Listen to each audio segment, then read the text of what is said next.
Are they ready?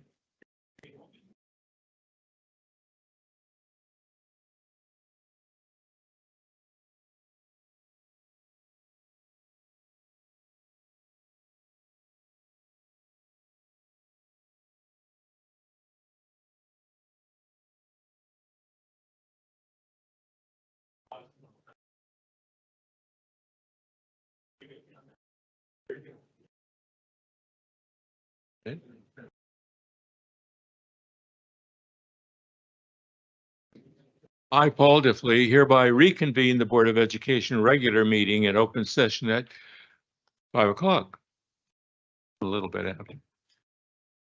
Please note that this meeting is being recorded and live streamed to the public. We have a quorum present with all board members in attendance. I would like to take a moment to introduce and welcome our new student board member for the 2023-24 school year, Isabella Dedal. Welcome.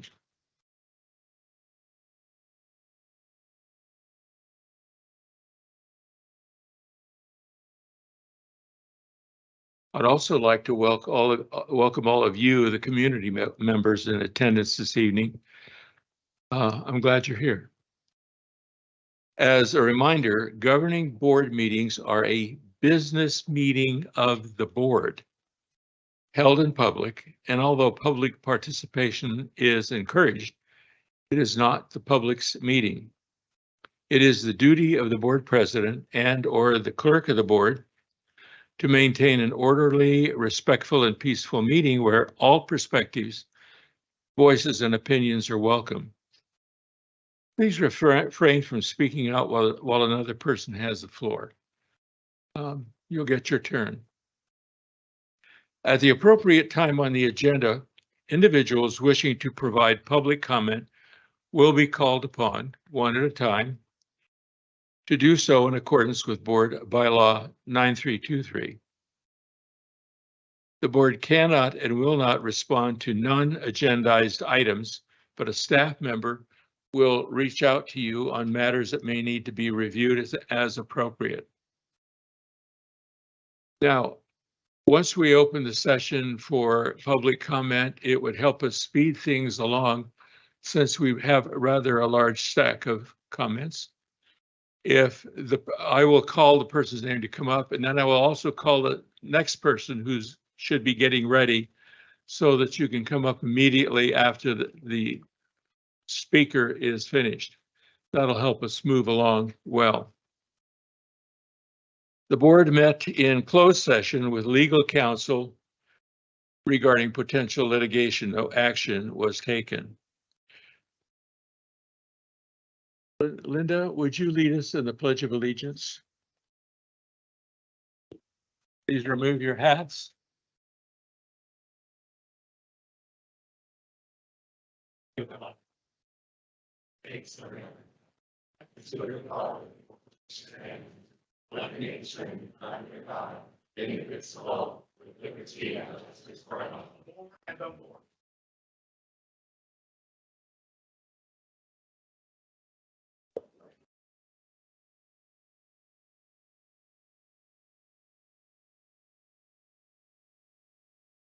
Isn't it nice to hear the Pledge of Allegiance done by a big group?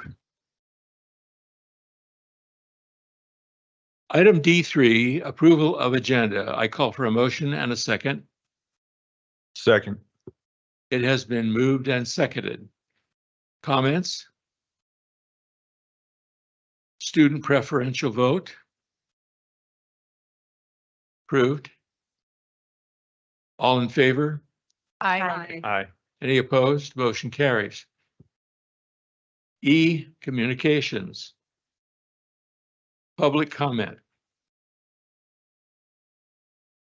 At this time, the governing board welcomes public comments.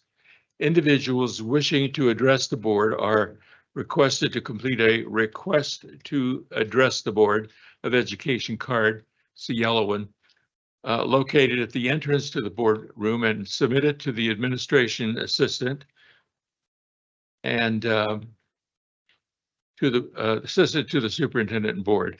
In accordance with board bylaw 9323, individuals, speakers shall be allowed.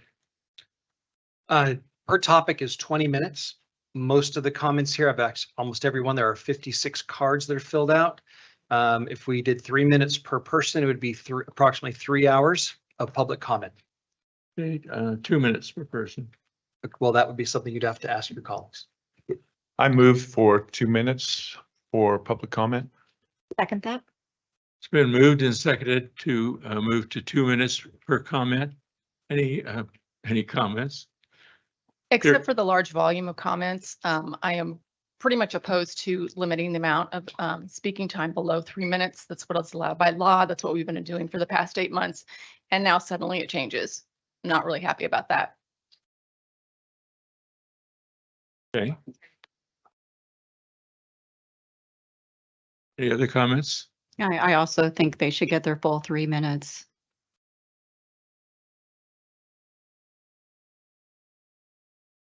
So there's a motion for 2 minutes and there's been comments made. Comments. So the total now comes up to 67.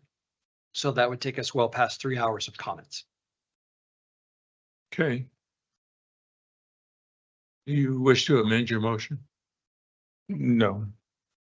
So the motion on the floor is 2 minutes, and so it would be a vote. Okay. Motion for 2 minute. Let's see, where are we at? We need to vote on 2 minutes. Vote on 2 minutes. All in favor? Aye. Aye. Any opposed? No. No, Moved and seconded. 2 minutes. I'm sorry. So You did have- you yeah. agree to 2 minutes? Did you vote for 2 minutes? Oh, sorry. I didn't vote myself. No, I vote for 3. Okay, so then the motion fails. Motion fails. We do, So 3 right minutes. now, if someone needs to make a motion for something other than 2 minutes. I'll make a motion for 3 minutes per public comment. I second that. comments? I think that would make it so not everybody would be able to talk, maybe. What would that bring us to? What time? Oh, but it's roughly 8 o'clock. That's not a big deal. Okay. I'm fine with that. I mean, it's a big deal, but Mm-hmm. it's not a big deal. Okay. All right, any other comments? That'd be 3.5 hours. Do we get a student preferential on this? You can have a student preference. Actually, can I make one more comment? If you put in a comment card and you feel as we're going along that your words have already been spoken, we would love to have your comments in writing. Just email all of us. And that might also decrease the amount of time if you feel that your words have already been spoken, but I'm not asking anybody to do that. Good comment. Thank you. So there's a motion and a second for 3 minutes. Motion and a second for 3 minutes. Preferential? Yes. All in favor? Aye. Opposed? Hearing none. Motion carries. First speaker. Now remember, when I call this name, I'm also going to call, this guy's slow. And these are all numbered, so you should have a ticket, so you also know the order that you're in. Could I have a question really quick regarding this? Are we allowing people to yield their time to other speakers? That's the discretion of the president. Thank you. Yes. It doesn't mean more time. It just means that if rather than if you're up and you're number 4, you can give it to number 3 or number 5. So can you explain for them how that would work exactly when one person's speaking? And Historically, I can answer this actually. Please. Historically, one person would be speaking and the timer would go off and they would say, oh gosh, I've got so much more to say. And the person who's speaking next after them has been able to say, you know what, you can take my 3 minutes. So the person who offers their 3 minutes, that card is then discarded, not discarded, but that person doesn't get to speak because they've yielded their time. To be specific, in order to help a person like that, you have to have filled out a card Right. yourself. So if you fill out a card yourself, you say, I yield my time to Mr. Jones. And this is an That's what- honor system. This could be easily abused. At which point in future meetings, we probably, are gonna have to say, you guys abused it, we can't do it anymore. But I'm in favor of it. So. Okay, here we go. Pam Barrett. Pam Barrett. Barrett. Okay, I hear a voice. Oh, there she is. Okay, good. And the next speaker after Pam will be Dave Barrett. Welcome. Oh, good evening. Can you pull your microphone down? Oh. Is that okay? Better, yes. Okay, according to the National Library of Medicine, the brain's prefrontal cortex, critical for judgment and decision making, is not fully developed until age 25. And yet, our culture is promoting adolescents to make irreversible decisions without parental guidance. School personnel are being told to lie to parents by hiding information and even encouraging transition. I've been watching many videos of transitioners who deeply regret mutilating their bodies. Hearing their heartbreaking stories of permanent disfigurement, pain, and loss of bodily function is gut-wrenching. Suicidal thoughts are due to this regret, and anxiety about moving forward are unbearable without the support of parents and family to help these young men and women pick up the pieces of their shattered lives. It's the parents who are in for the long haul, not the school. Parents must not be left out of the decision making. Adopt this policy tonight. Thank you.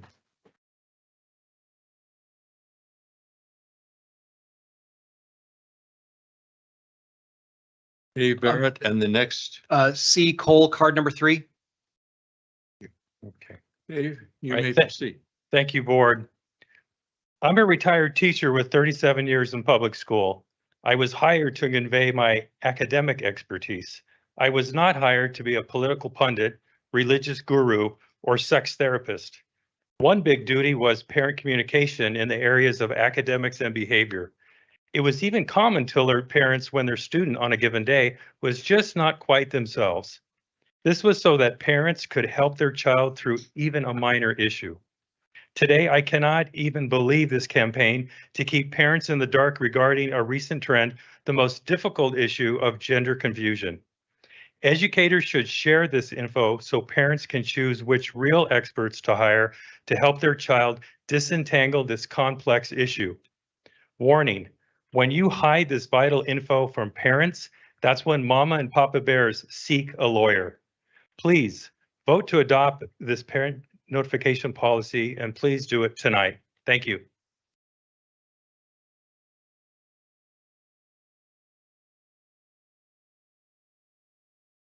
After Ms. Cole, or C. Cole, Rebecca Beard. Welcome. Thank you for coming the distance. Thank you. Good afternoon.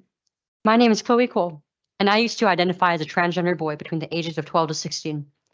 I'm 19 years old now, but all of my teenage years and the entire trajectory of my life has been altered by delusional ideas that were pushed on me from a young age. The reality is, sex cannot be changed. That's an immutable characteristic. We are born as one of either two sexes, but regardless of gender, there's an infinite amount of personalities. My misunderstanding that I was a boy could have just been a harmless part of my experience growing up into a woman. Instead, though, it was weaponized by doctors to push a political agenda for monetary gain and a boost in their career. My healthcare provider brags about performing the most mastectomies on healthy teenagers in our state. Because of me, when you search Kaiser Gender Clinic into Google, my story is the first result. I began on puberty blockers and cross-sex hormones at 13, underwent surgery at 15, and I still face complications to this day. In fact, right now, I'm wearing bandages to cover the weeping, bloody wounds that are left in my areolas. My parents were only presented two options by the doctors. Either they transition their child, or blood would be on their hands. I spoke with my dad the other day, and he said that if he came across a story like this before I medically transitioned, he wouldn't have allowed me to go through any of this. Parents deserve to know if their child is adopting a trans identity at school, because transition is not harmless. They're kids like me, getting seriously injured by this. Parents are not useless. They have the tools to work through hardships with their families, and they deserve to be given the chance. As an educational institution, you have a duty to stand for truth. Your policies need to reflect reality and not opinion. You have a duty to stand against ideologies that are held up by low-quality research. You would be doing a great disservice to the families that you represent and serve if you turn a blind eye to them. Thank you.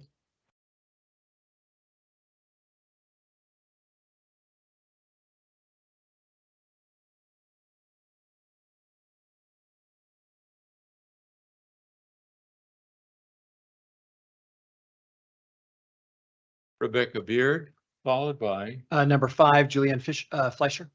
welcome.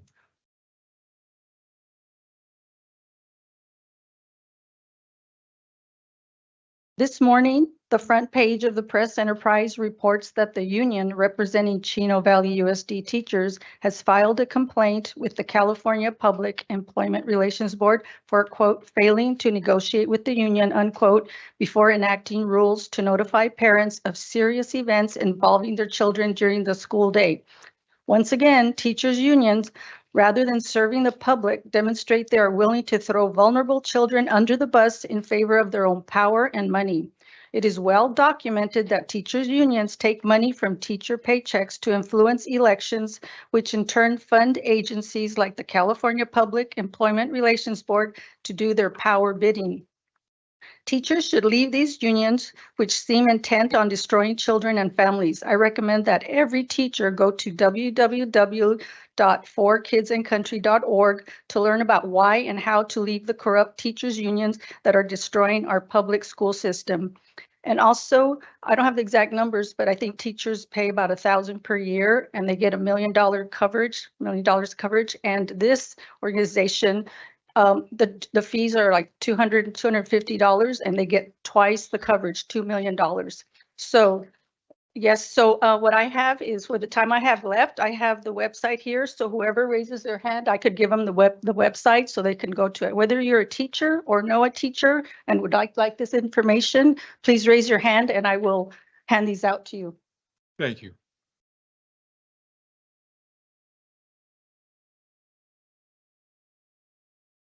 Julianne Fleischer, followed by Josephina Hartley. Welcome. Hello, my name is Julianne Fleischer, and I am an attorney with Advocates for Faith and Freedom. I'd like to assure the board that this parental notification policy is legal and consistent with current state and federal law.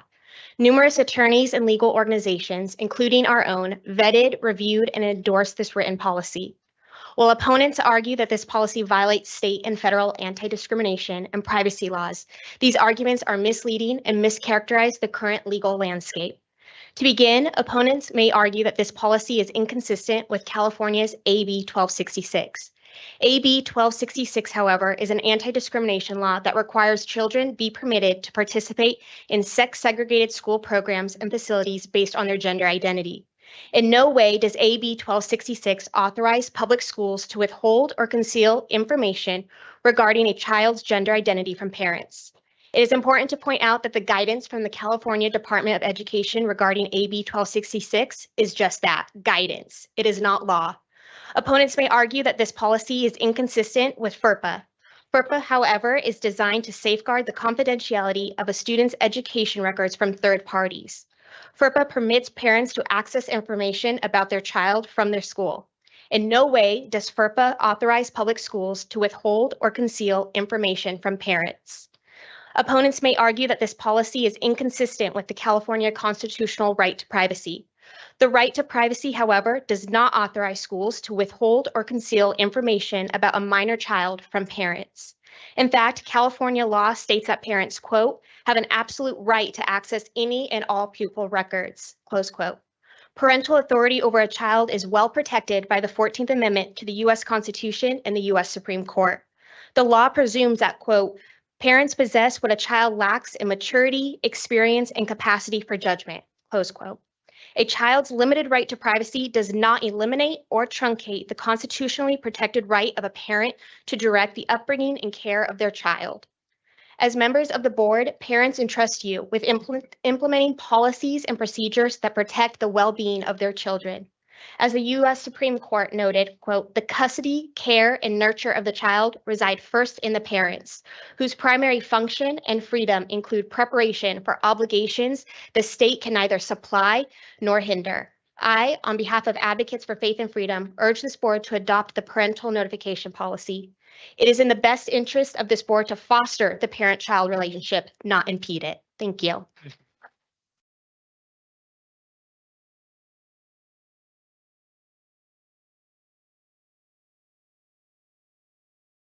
Welcome. Thank you. Josephina Hartley. Yes. Yes. Good evening, Next board. is Alice Forney. Yes. I have a story. A family friend's 15-year-old girl started the transition at school. She would dress like a boy only Monday through Friday, got her hair shaved to go along with the new look. But then she started dressing like that during the weekend and every day. So the grandmother noticed, firmly and lovingly intervened. It took about 6 months of talks, discussions, but she was saved from a life of hormones and surgery. She is now a well-adjusted young girl. And I wonder if parents can sue for long-term effects and side effects of those hormones. That's my question. And I want to say in Spanish, madres y padres de familia, infórmate de lo que está pasando en la escuela. Gracias. And I have here signatures from the parents that are home feeding their children that I hope. Right over there. Right over there. Thank you. Thank you. Thank you. Thank you. Muchas gracias.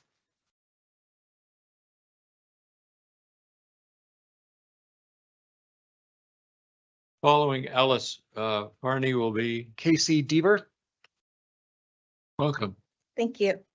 I'm here in support of parental notification. When a district has a policy to keep secrets from parents, it's insulting to all parents by assuming they're dangerous to their kids. And that's a lot of insulted parents. The opposite is true. Parents love their children more than life itself. Are we all forgetting past social contagions that depended on parents to mitigate? Remember the anorexia clubs, the pregnancy clubs, the fight clubs, inhaling whiteout, choking, and the goth era? This trans issue may or may not fall into that category, but it is the parent's duty to determine if a child's gender dysphoria is a social contagion or in need of greater care, not the school's duty. My tomboy niece is so thankful to have graduated in 2007 before this push began. A trans person is worth over the lifetime of their lifetime over $1 million to the pharmaceutical companies due to all the medications pushed on them. The Due Process Clause of the 14th Amendment, as mentioned earlier, of the United States Constitution protects the fundamental rights of parents to direct the care, upbringing, and education of their children. How can a parent exercise this right if they don't even know what's going on at school? Isn't secrecy then an infringement on a parent's constitutional rights? This is why hundreds of parents have chosen homeschool as their only option for their families, and there will be more hundreds to come.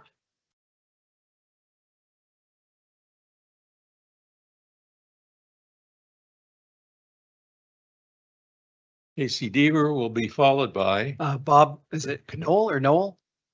Cowell, sorry, sir. welcome. Card number 9. Welcome. All right, ready? Yes, sir. All right. Well, good evening, board. Thank you for the opportunity. My name is Casey Deaver, and I'm here tonight representing Assemblyman Bill Asaley, who is the author of Assembly Bill 1314, which is the foundation and framework of the parental notification policy being discussed here tonight. Assemblyman Bill Asaley is a strong supporter of this policy. They support parents' rights. Not only will this policy protect the right of the parent to raise their child, it will also help protect trans children who are, as we know, are at much greater risk of suicide. Over 50% of trans youth considered suicide last year, according to the pro-LGBT group organization, the Trevor Project. At the same time, NRP recently published a study showing trans children have better outcomes when their parents are involved. The last thing the government should do is separate children from their parents in general, but especially on this topic. We know from other studies that on average, 80% of children change their minds and do not continue into adulthood as transgender. This is not surprising, as we also see the data that kids who identify as transgender have nearly doubled in the recent years due to social media and cultural pressures, including teachers in some cases as well. This is precisely the role of the parent to guide and to nurture their child through difficult and often confusing years of adolescence. California law and policy should never presume a parent does not have their best interests of their child. Assemblyman Bill Asaley believes the children belong to the parents, not to the government. This is why Chino Valley Unified School District was the first, but certainly not the last, to stand up and protect parents' rights. Assemblyman Asaley urges the Murrieta School Board to adopt this parental notification, and thank you for your time. Thank you.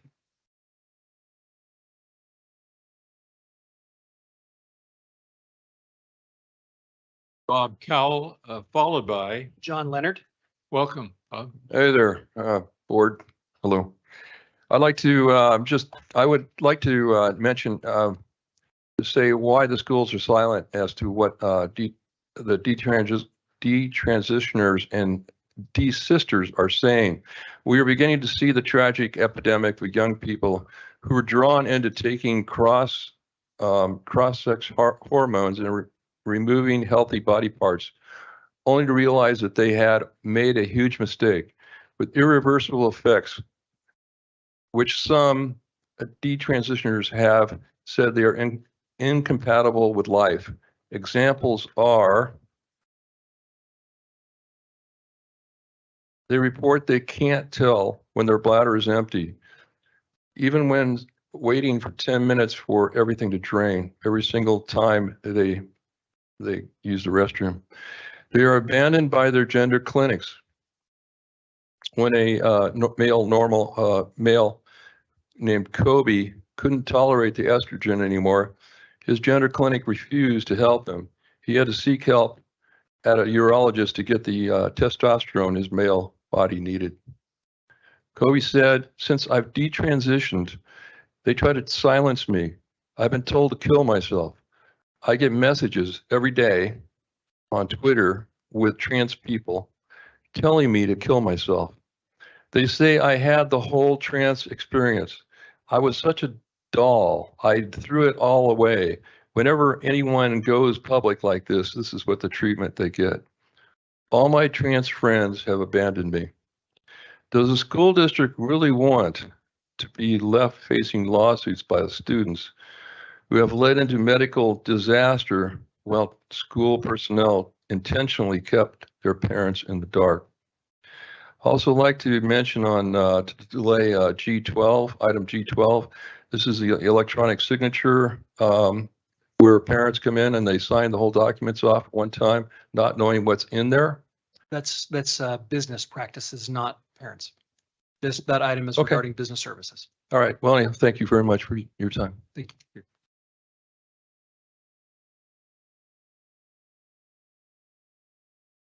John Leonard, followed by, Veronica Langworthy. welcome. Good evening.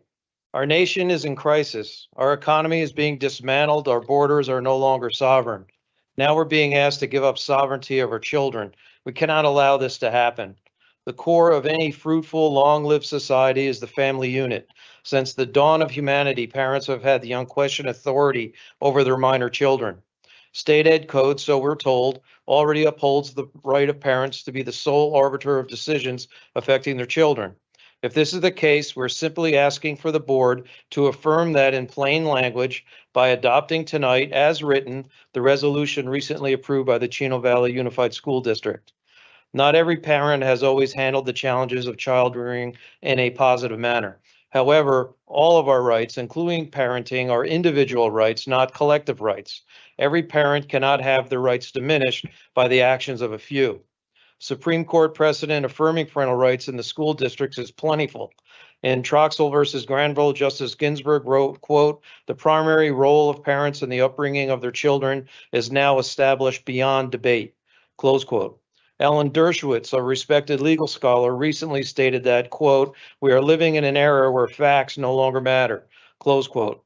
An era where political-driven ideology and emotionally charged rhetoric, short on fact and long on fear, supplant common sense and long-established societal norms. Such rhetoric and fear-mongering are now on full display. I urge the board to adopt this resolution tonight without delay. It is our greatest duty.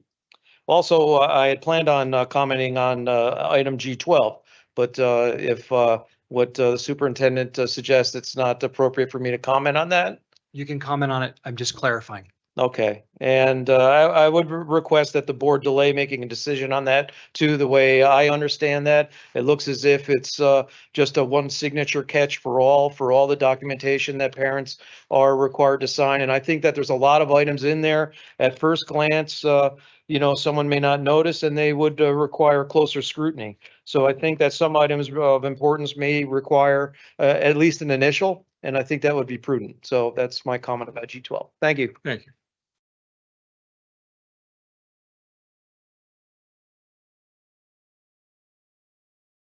This is Veronica Longworthy, followed by. Greg Langworthy. Very good. Good evening, board. I know it's going to be a long night. I got here before 3 o'clock in order to be number 11 out of however many people you have signed up. So I know you're going to be taking in a lot of information, but I hope you'll hear what I have to say. Why should this school district support the fundamental rights of parents, guardians to direct the care and upbringing of their children? Why should parents, guardians be informed of and involved in all aspects of their child's education? The entire school community, which includes all stakeholders, should be encouraging inclusion, not exclusion. Wraparound services intentionally include families, meaning parents and guardians are not left out. Why would a parent be excluded? Perhaps an adult at school has a bias against an individual parent. Perhaps an adult at school has profiled the parent by their educational background, religion, race, political party, or other personal or unintended bias. If there is no policy in place to follow to uphold parental guardian rights, how will adults at school determine how to respond to promote the best outcome for the student? It seems there are the chosen parent guardians and the excluded parent guardians based on unfounded fears or biases. This parental notification policy could restore and build trust between the school district and more parents, guardians of pupils in our schools.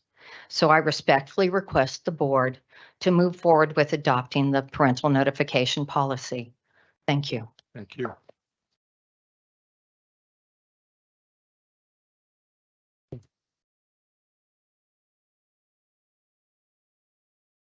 Following this speaker, Marie Bark.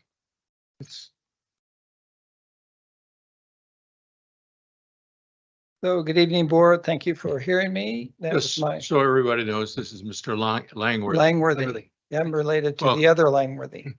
Yeah. So your role as board trustees is to choose and oversee the curriculum taught to the parents. That's why you were elected, and I appreciate the work you do. I know the time that it takes to do this, but you mark out the learning path they will follow through their years in the district. And that's what curriculum is. Curriculum is a Latin word which originally meant a race course that's marked out for a runner. And my son, Mark, just his little personal anecdote, was a cross-country runner in college. And in our conversations, there were times that he got lost because the race course was not marked out very clearly and he went the wrong way. And he said, well, it was a lot easier if they marked out the course properly, and if there was someone in front of me who had gone down that road before and he could follow them.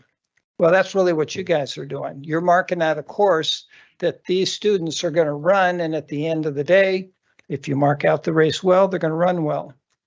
So according to Ed Code 60002, this course that you mark out, you've got to listen to parents and teachers and community members. That's why we're talking tonight, before you make decision about this curriculum.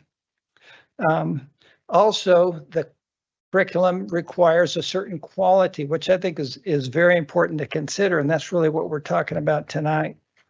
Ed Code 233.5 reads, each teacher shall endeavor to impress upon the minds of the pupils the principles of morality, truth, and justice. So I encourage the board to stand firm and hold to the traditions that you were taught when you were kids. I was taught when I was a kid. And one of the most important of these moral traditions in the education of students is the sixth commandment. Honor your father and mother. This is the first commandment with a promise that it may go well with you and that you may enjoy long life on the earth.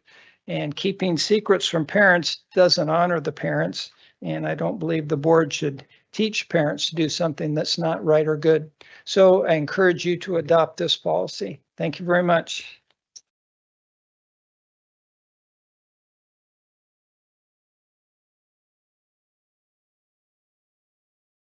Welcome.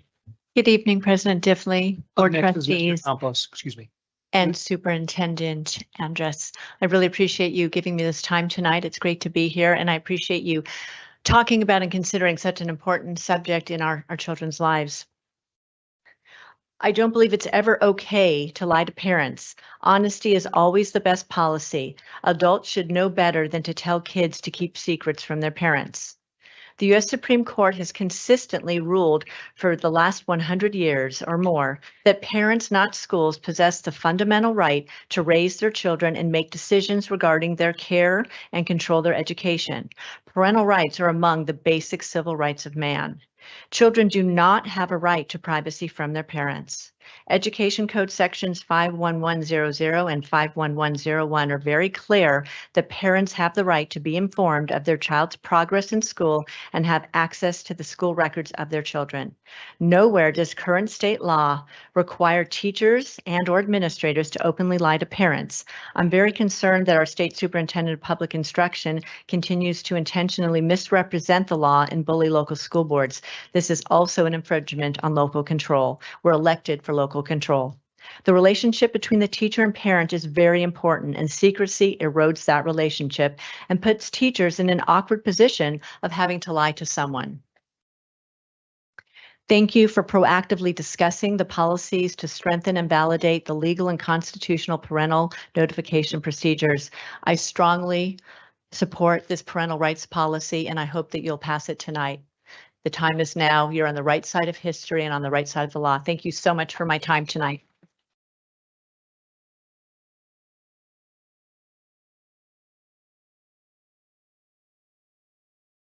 Steve Campos, welcome. Followed by Jack Guerrero. Hello, so welcome and greetings tonight. Tonight, Dr. Andrews, you're in a very difficult position. I guess this is why you make the big bucks, but you're caught right in between the middle of a culture war. And this culture war doesn't have to be what it is. It's something that can be very simply put, and just to listen to the constituency. Obviously, you listen to the 5-member board that you have, and then they are directly responsible from the constituents who elected them and put them into office. I as a teacher, I'm a 26-year veteran teacher. I've graduated 2 students from the Murrieta Valley Public School District. I had one was a Bronco, and one was a Ram. And as an educator, I want you to know that this parental bill is extremely important, and I'll tell you why. Because me as a PE teacher, I get put in a very difficult position when people enter the locker room. And when staff members are not given notification and protocols as to how to handle each situation, it puts us in it puts the district in a liability.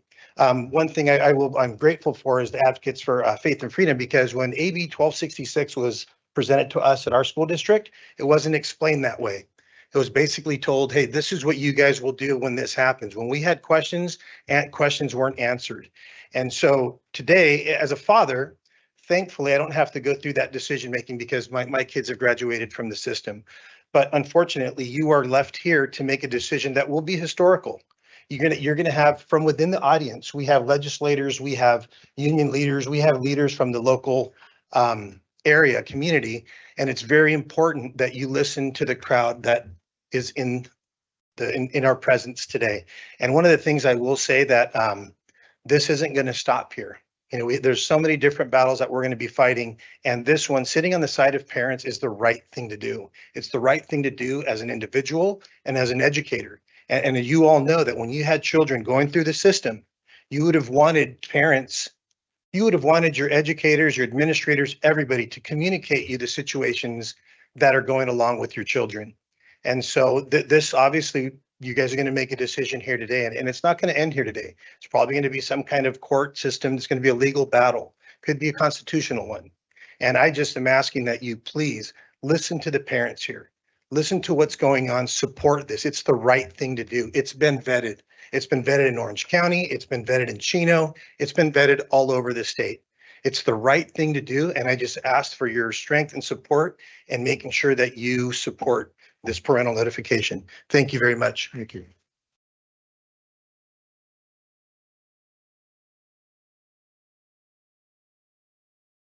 This is Jack Guerrero. Yes, thank you very much. Good afternoon, ladies and gentlemen. Excuse me. Followed by Rudy Kraus. Thank you. Go ahead. Thank you, sir. Thank you very much. Good afternoon, ladies and gentlemen, members of the board. My name is Jack Guerrero. I'm a resident in neighboring Temecula and candidate for Riverside County Supervisor.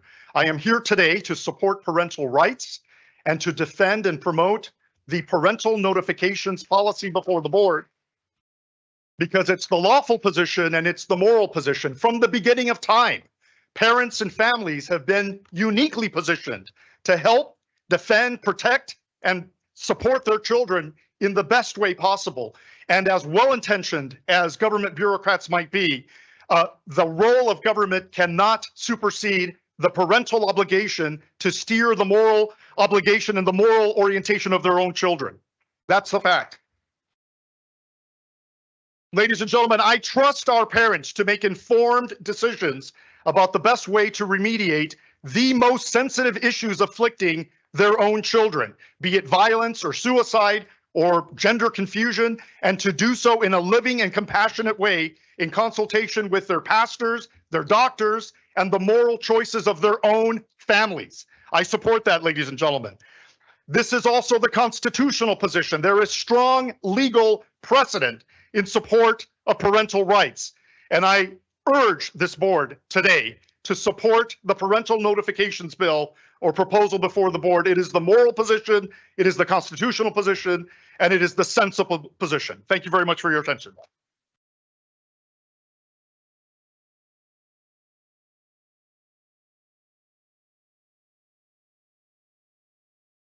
Rudy, Followed by Yvette Anthony. Kraus, is it? It is, yeah. Gender bender agenda, gender bender agenda, gay agenda, trans agenda, gay agenda, trans agenda. You defend them, they'll bend them, they'll bend them, they'll bend them. They'll transform them, they'll reborn them. I must warn you, they'll deform them. They're all trapped in the gay tricks. This is mind control science. You know about the matrix. This is the gay tricks. This is MK Ultra mind control science. Look at the rainbow flag. You are now under my power. You will do what I say. This is Pavlovian psychology, classical conditioning. This is the #1 psychology in the world. Pavlov came out with it in 1897 with the dog saliva stimulus to elicit a response with a reward. In this case, the reward, the stimulus is the rainbow flag. The response is to engage in homosexual sex. And the reward is when they come. That's how vile this is. The rainbow flag must be removed from all schools, government, and institution. This is an illegal use of Pavlovian psychology, and I'm going to tell you why. Because Pavlovian psychology is taught in all the universities throughout the world.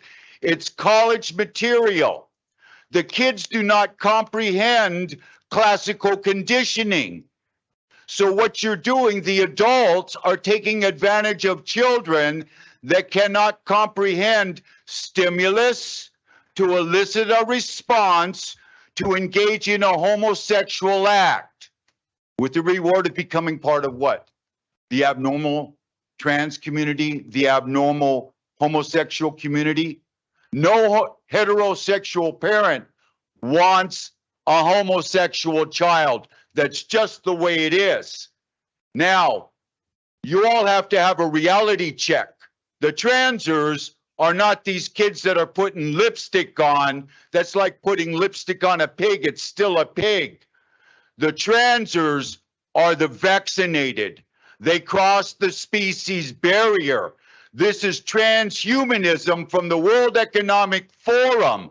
They injected the COVID virus parasite into everyone, and now they've bonded with this virusite, and they are now chimera. The trans agenda is letting you guys know ahead of time what's up. Thank you.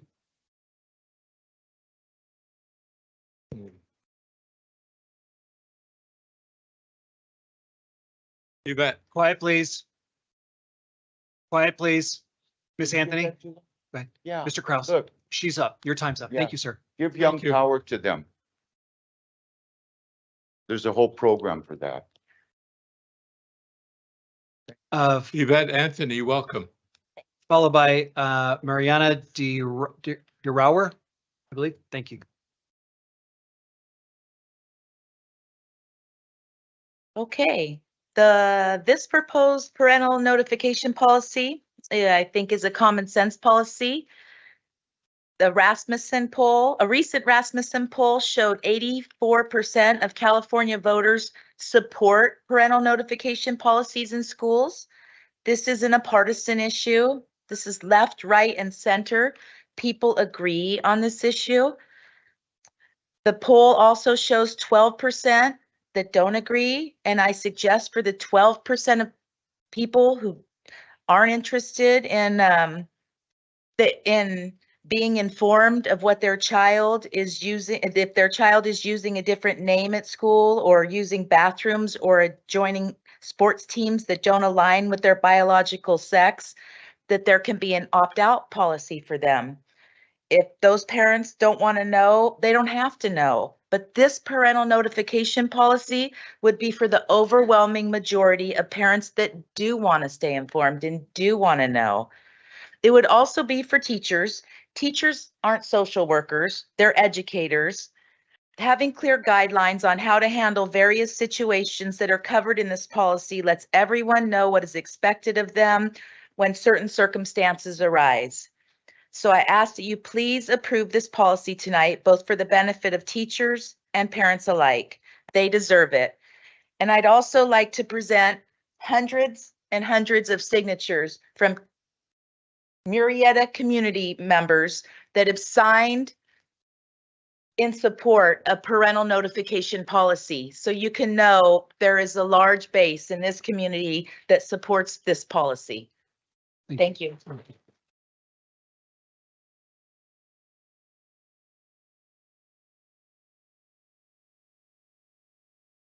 Mariana, would you say your last name for me? Marina DeBrouwer.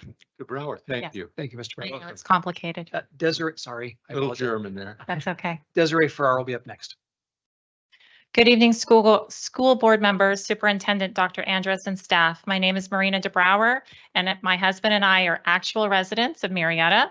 We lived here a long time, and we have 5 children, 4 in the Murrieta School District. 1 has graduated from Vista Murrieta just recently. We chose to raise our children in this area because of the amazing schools here.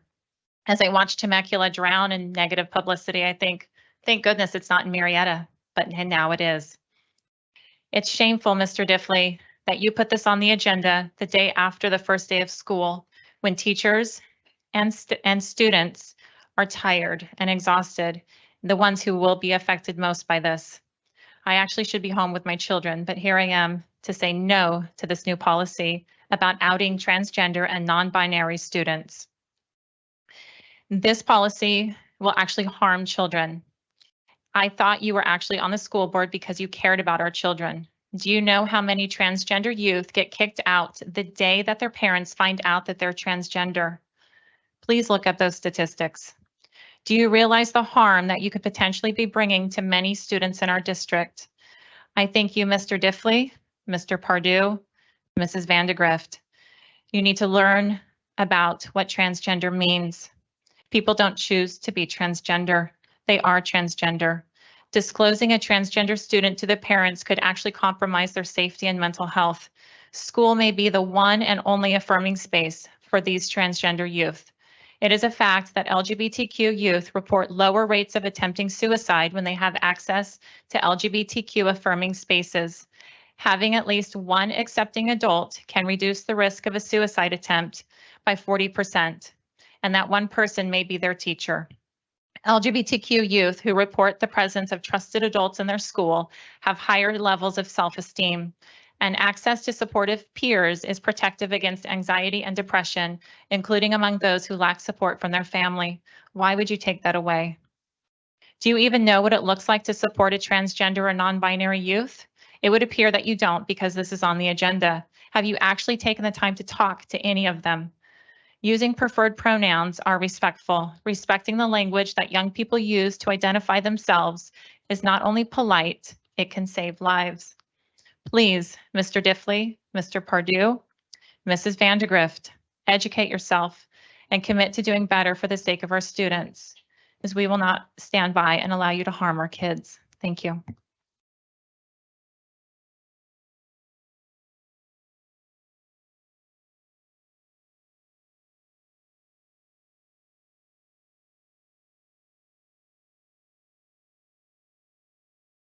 Welcome, Desiree Ferraro. And then Raquel Galliano. Thank you, President Diffley and Superintendent Andrus. I'm here actually on behalf of Assemblywoman Kate Sanchez, who represents our district, although I do live in Murrieta.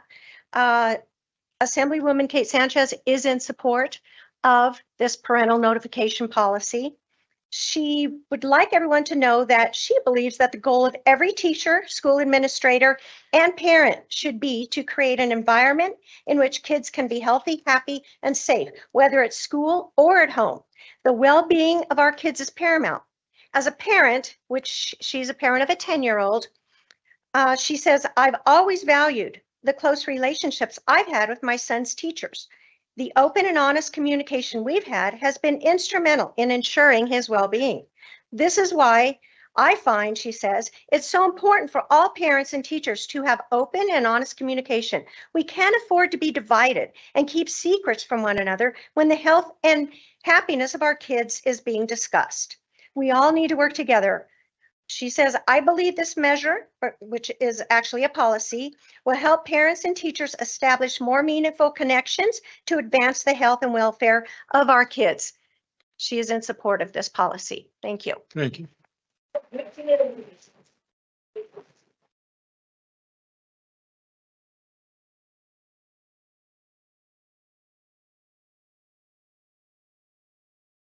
Raquel Galeria, welcome. Hello. Followed by Alexandra Galliano. Yes. Next. Good afternoon, school board members. I am Raquel. This is so incredibly important. I knew I had to say something. Let me just start off by saying, if a 12-year-old has to spend her Thursday night here, then that should tell you it's a bad idea. Just because we are children doesn't mean we are any less a human beings. And I've had friends come out to me, and I would ask if they had come out to their parents, and they all said no because they were scared of what their parents would do to them, and that they would get physically hurt. That's wrong.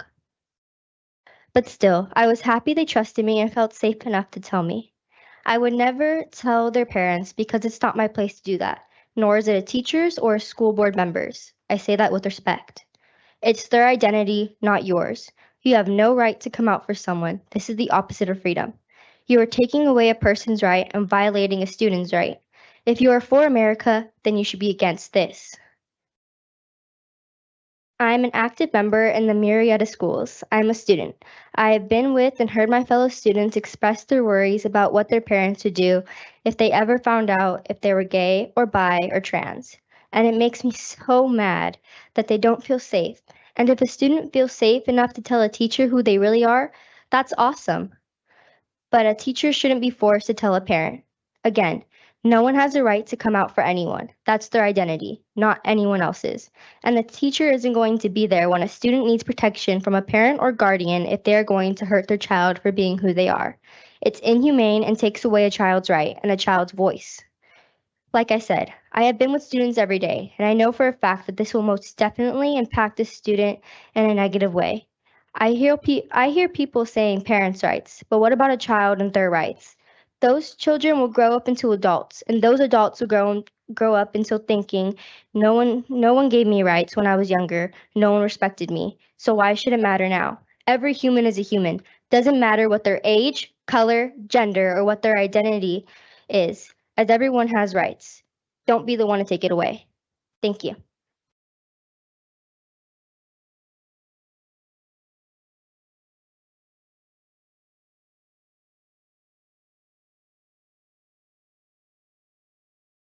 Alexandra Hi. Followed by Rachel Dennis. Gariano. Welcome. Yes, I'm Alexandra Galliano. That was my daughter Raquel. Very proud of you. It's the second day back to school, and yet here we are. There's so much to say. I have been a member of this community for over a decade. My kids initially attended TVUSD schools, and we moved to Murrieta. I was worried about the change considering the fact that TVUSD has such a great reputation. I will say that's been a very positive experience thus far. And I was very happy that the nonsense and the incompetence over at TVUSD wasn't spilling over here. And unfortunately, here we are. I am an actual concerned and involved parent. I have been involved in my children's education their entire lives, from birth until now. That's why I stand here today to ask you to reject this board policy. Not only am I a parent, I work with foster youth every single day.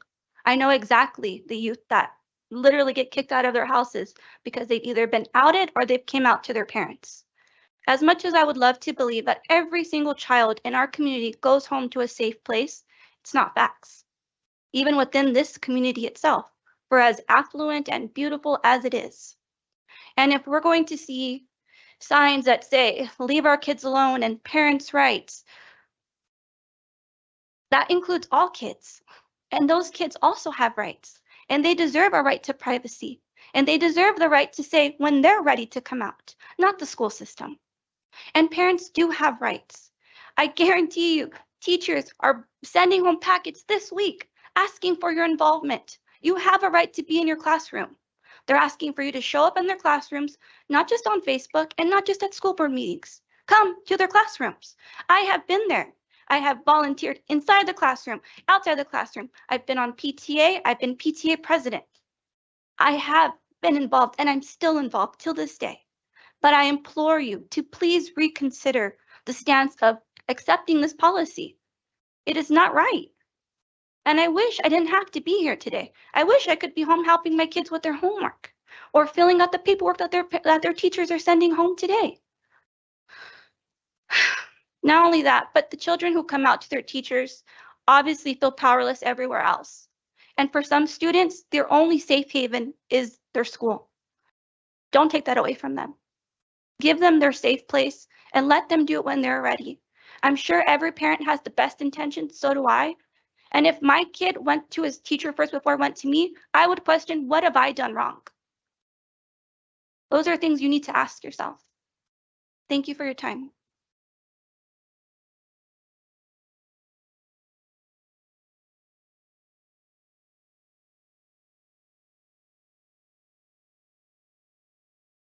Rachel Dennis, Followed by Jessica Tapia. welcome. Thank you. Thank you for your time.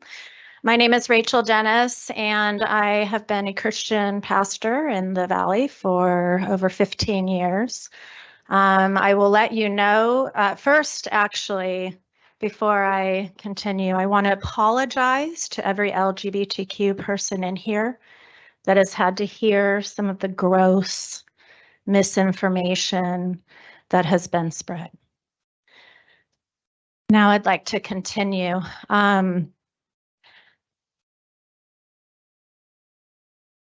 am happy that I'm not the first adult to stand up to speak on behalf of at-risk kids.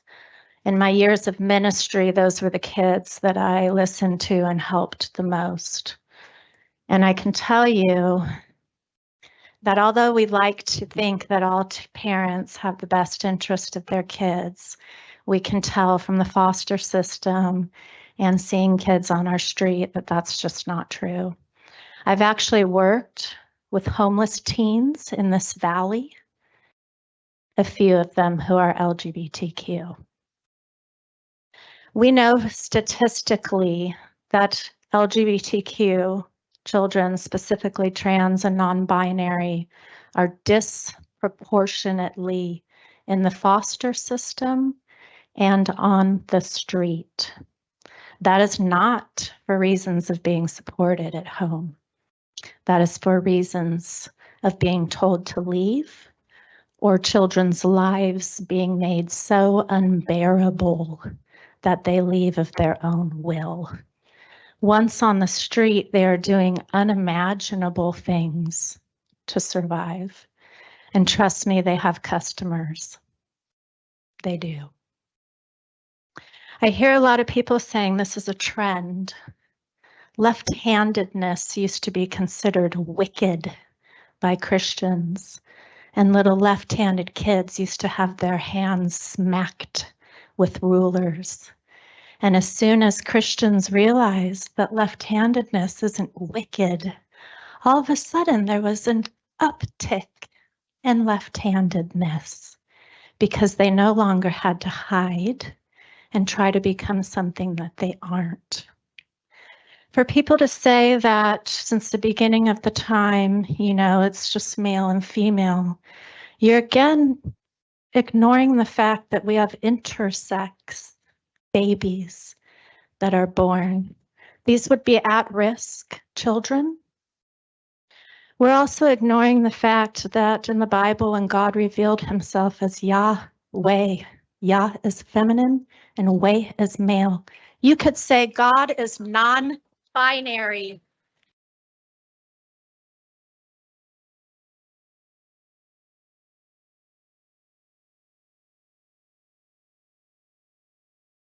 Rachel Dennis. She just spoke.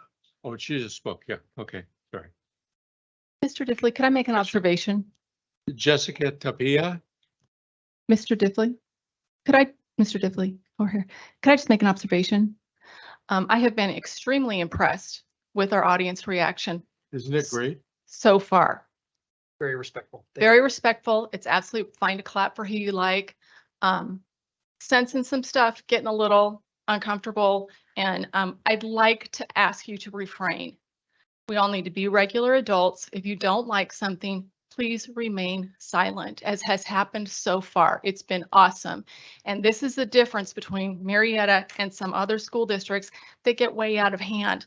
We just don't do it that way. So let's continue. You guys have been great, and I want to see it keeping on, okay? Thank you.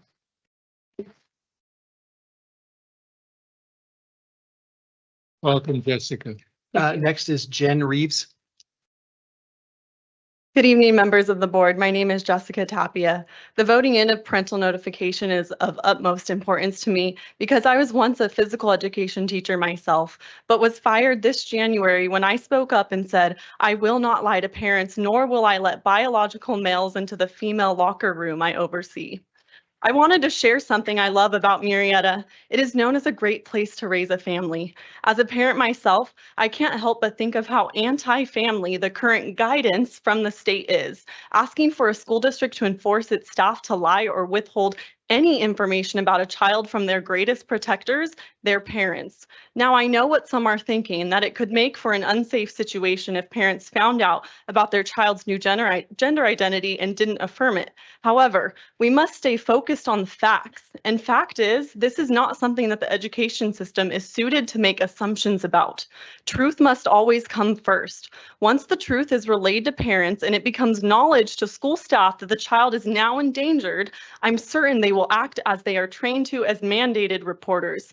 But to pick and choose what information is given and withheld from parents is to claim some sort of authority over these children that do not belong to you. That and the greatest support a child needs when they're dealing with confusion about their gender identity is support from their parents. How can parents even have a chance at supporting their child if the school is actively working to withhold this info from parents? One more thing I'd like to make mention of is what happens when more teachers of morals and values like myself say they won't lie to parents. What kind of people will our schools be filled with teaching the next generations? Thank you.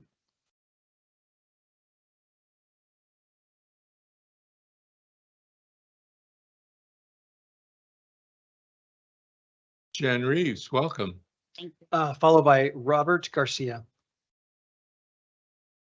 Members of the board, I stand before you today as the mother of 2 children who went through the MVUSD school system and a regional director for the national advocacy organization Defense of Democracy.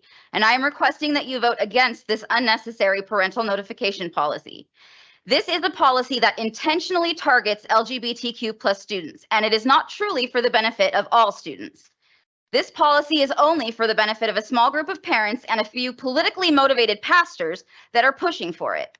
No student should ever be outed by any person ever. It may build trust between adults, but it is a fast way to ensure a loss of trust between students and school staff. Something as crucial as a conversation like this needs to happen on their own time and no one else's. Forcing them to tell people, even their own parents, before they are ready can cause detrimental harm to those students. There is no way you can apply this policy without violating both the Ed Code and privacy laws in this state. We agree that parents should be a part of this conversation and this process with their child, in their child's time, when their child is ready, not when someone else makes that determination for them. Thank you.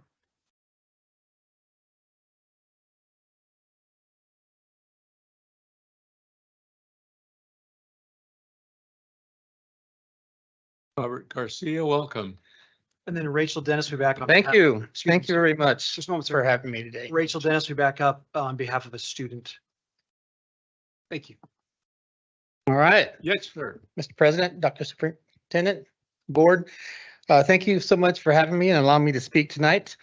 I'm here to say that I'm here, and every single one of our board members wears this in all of our board meetings because we believe in inclusivity. So let me see, I got to find my place here. So Robert Garcia, President of the School Board in Jurupa Unified, and also President of the Riverside County School Board Members Association. So, you know, I kind of represent the whole county with board members. So, and I'm here representing what is right. I'm a little nervous. I usually don't do this. I'm always on the other end. But to support the great state of California and its laws. You know, as you can see, I'm a member of the VFW. Let's see if I can do this better. I fought and served for this country in Desert Storm. So I don't like all the laws in this country, but the reason we served is so that everybody can have their freedom. And so we may not all agree with who's in office or, you know, whatever political party it is. But we get caught up in the politics and the personal agendas. And that's just, I think we're all better than that. And like I mentioned, we respect inclusivity for all. I feel like I am who I am, and this is what you get. I'm not much of a personal pronouns kind of guy. You know, I'm just an old fashioned guy, but I mean, a little older, so I don't understand all that stuff. There has to be a balance between students' privacy and parental rights. And I get it. Like, I'm a parent myself. I got 3 kids. They're all grown up now. So obviously the legislature felt like they needed to codify this, and they did. Now, whether you like it or not, you can't just make up the rules. You know, I suggest if you want to make laws, you should run for state legislature and make the laws. It's not your job as a school board. So I think we're all here. When I ran for the school board, I promised that I would do one thing: represent all my community, all the parents, all the students, and making sure that we did what's right for all students. Because that's what we're elected to do. And please stand by the rule of law and move on, so you can get on with the business of the district. These kind of things divide the district, and you can't do the right thing. The staff can't move on either because they're worried about what so-and-so is going to say or do. So I believe you with that, and thank you very much.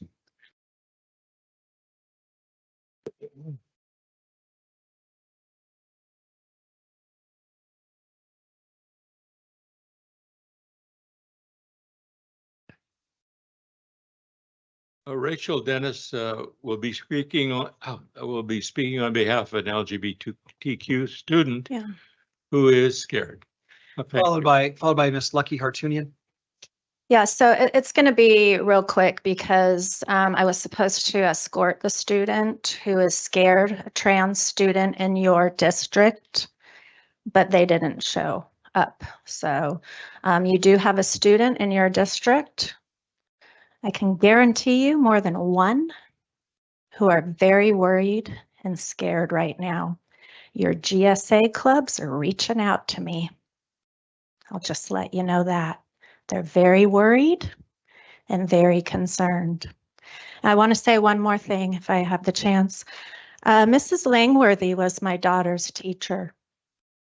And I was a little surprised to hear her message up here, her comment, because she of all people know the abuse and the bullying that my daughter went through at her school. Parents calling in, complaining about my queer child, saying that they can't eat with her anymore. You're not speaking on behalf of the student. You are excused. Thank you.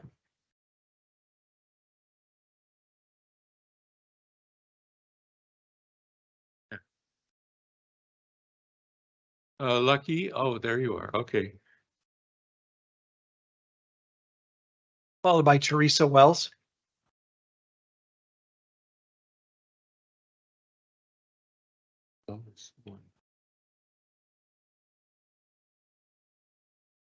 Good Welcome. evening to all of you. I'm here this evening to speak to you in regards to the Parental Right Curriculum Transparency Federal Law, Code 1232H. Yeah. And the Chico Unified School District recently passed this law into place, as well as Chino Unified School District. I too strongly advise this school board to also do the same. It requires all material taught be accessible on the district's website where parents are entitled to review it. Also, the schools should update their parental review policy to provide digital access to instructional material and require that any additional supplemental material a teacher gives to a child, which is not part of the approved curriculum, is immediately placed in a digital folder accessible to parents and administrators for review. There also should be parental opt-out forms available at all times of all subject matters taught in all classrooms. Let me also remind you that the California Educational Code 51101 states clearly that parents and guardians of pupils enrolled in public school have the right and should have the opportunity as mutually supportive and respectful partners in the education of their children within the public schools, and to be informed by the schools and to participate in the education of their children. Nothing is supposed to be hidden from parents of what is taught to their children. And I strongly advise you guys adopt that policy. I'm proud of you guys.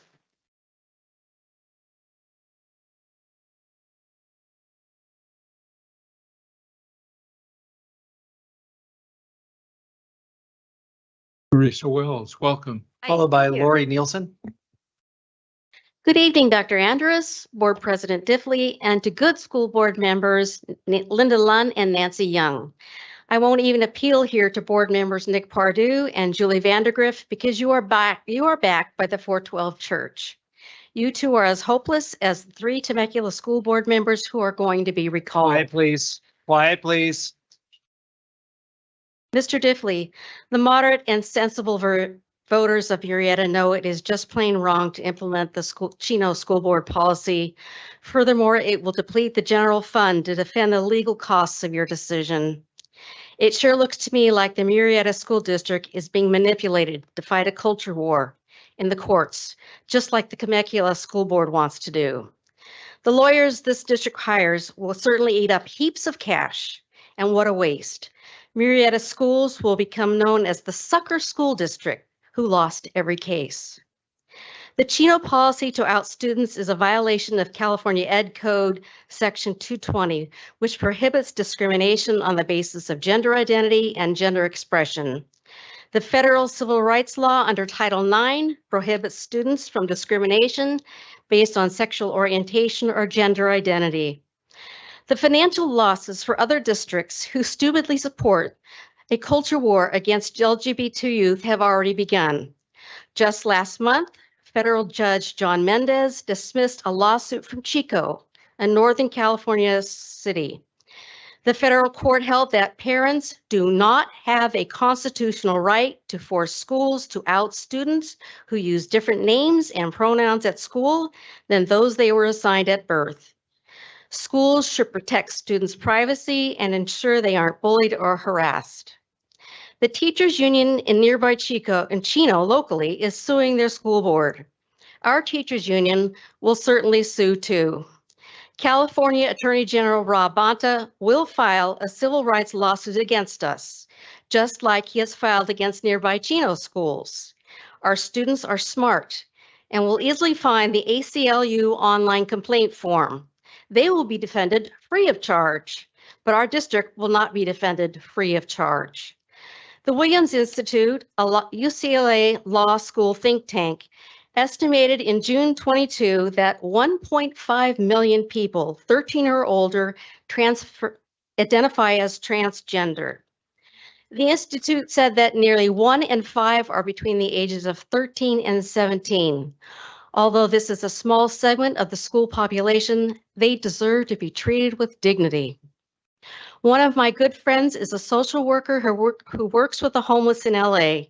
She said that when LGBTQ youth become forcibly outed, many become homeless. Thank you. Thank you.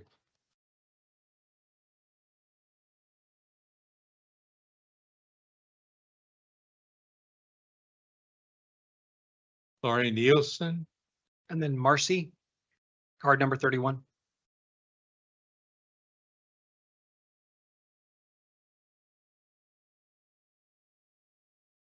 welcome. Had the speech prepared, but all I can say is the room tells you there's too much flare-ups. This is crazy. This is not meant to be. Please vote no.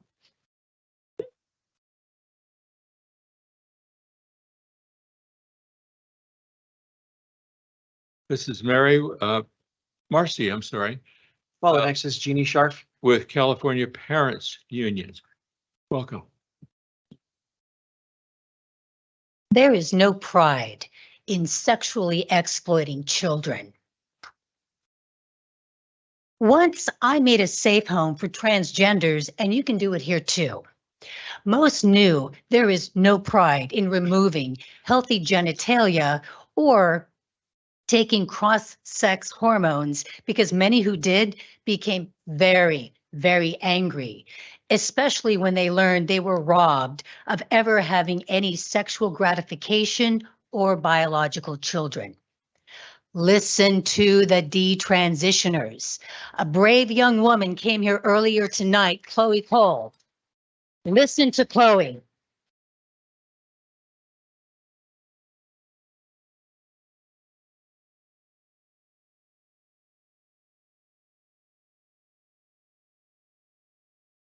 As a member of Gays Against Groomers and a director for California Parents Union PAC, and a mom, I know one of the most difficult things is coming out to your parents. I never told anyone until I was in college. Mom was fine, but Dad didn't take it well. 3 years later, I blew up. I told him it wasn't his fault, and if he didn't accept me the way I was, we were done. And it worked. As a mom, hearing your child is transgender would be devastating because of the high suicide rates. But I can't see how keeping secrets from parents will ever end well. So please disclose any intimate details to parents about their kids. Kids shouldn't tell their teachers if they haven't told their parents. Teachers and staff don't need the burden of keeping students' intimate secrets, then creating lies of omission. Stop asking for pronouns, because those are the seeds that planted this mess. I am confident that the suicide rate would drop because the truth will set you free.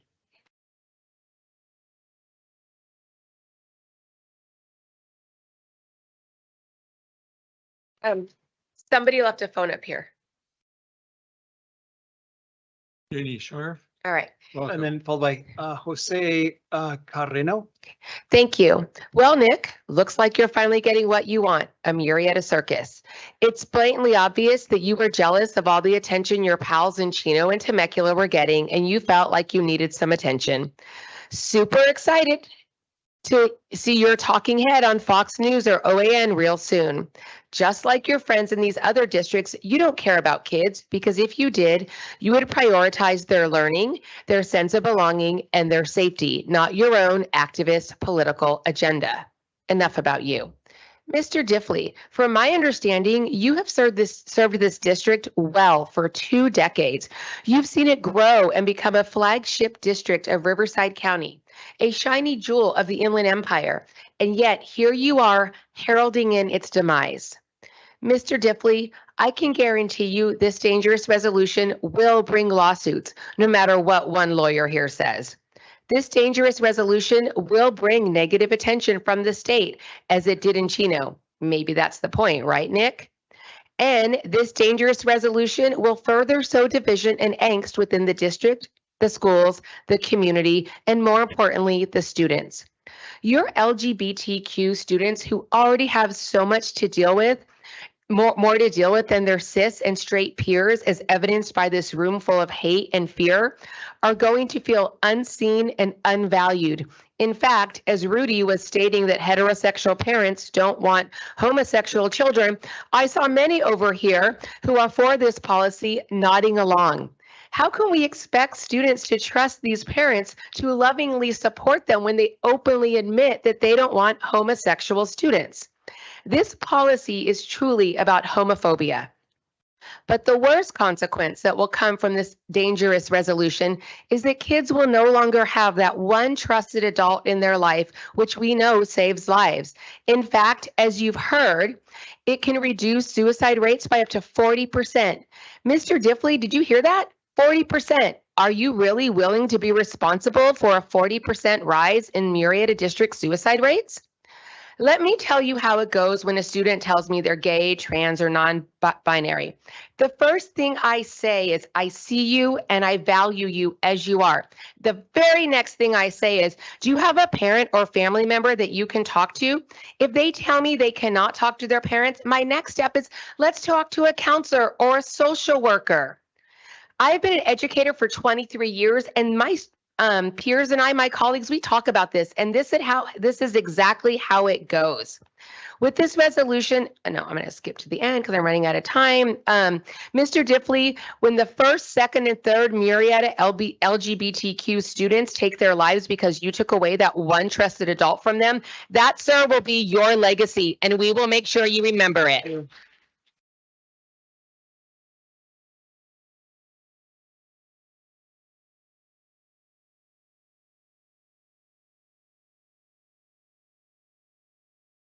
Jose Carreno, Followed by, I want to say Anthony Hunzel. welcome.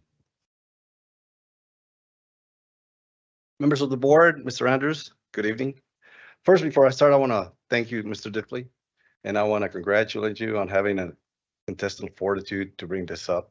And I wish I could take some of those hours you're getting right now, because I think it's really unfair. Well, at 3 minutes a pop, you guys are going to be here for a long time, so I'll try to keep it short, okay? So I'm here to ask you to vote for the parental notification policy. But the policy is really the micro of the cost being discussed here. The macro debate is parental rights. Schools are the parents' partners in raising our children. But let's not forget that the parents have the final responsibility for and the greatest stake in their children's education and upbringing. We got to live with them for the rest of their life. Unfortunately, teachers, or fortunately maybe for them, they hand them off. But we're the ones that have to pick up the pieces when something goes wrong. Many of those on the other side who would disagree with this policy think of students as theirs. Many are fond of calling students our children. I have some questions for them. Were you with me at midnight at urgent care with my 2-year-old little girl in my arms who was throwing up constantly and dehydrated? How about when I was working in the snow in Julian on a 20-foot pole splicing cable to provide for my children? When I had to work overtime in a filthy, damp manhole so I could buy my kids school clothes, where were you? I guess they weren't your children then, but they were mine then and now. And I'm gonna have to deal with the ups and downs of their adult life till they surround me on my deathbed. You won't. Parents have a right to parent. How anybody can argue with that is beyond me, but we have that right. This policy is a safeguard to let us continue to parent. I really want to continue supporting the Murrieta School District, and I will. If you will, please vote for this policy. And I'd just like to say, I don't even know what the 412 church is. I've been a Roman Catholic all my life. I don't know anybody in my group that even belongs to that church. So what a new argument, because that's not the case. It's just lying. Thank you, folks. Thank you.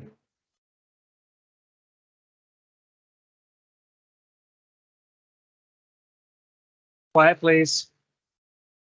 Quiet, please. I want to take this a second just to acknowledge and thank the great Murrieta Police Department for being here And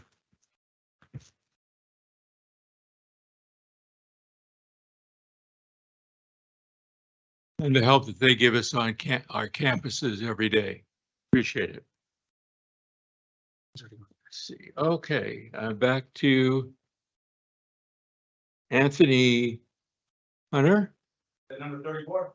Number Yes. 34. Yes, sir. Up next is card 35, Chris Tomasian.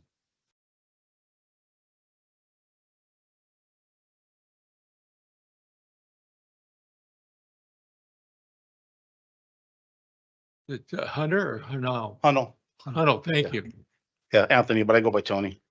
Good evening, board. Thank you. All right, hello, my name is Tony Hunnell. Our family has lived in the Murrieta area for over 26 years. After reading the new parental notification policy several times, it blows me away that there are people that still think that parents or guardians should not be notified of the well-being of the child. It's nuts. That's what I wrote everything down because I get nervous to speak. Sorry, guys. But that's what being a family is about by working together with the help of our school staff. We love our school staff. They're good teachers. Most of them, the teachers that I know are totally for this. They're just scared to come out. With heavy hearts, we pulled our 6-year-old granddaughter out of Baja Elementary and enrolled her in private school this year. You know, my daughter went there, her mom went there 25 years ago, and our 3 grandsons also. We love the staff there. They're good people.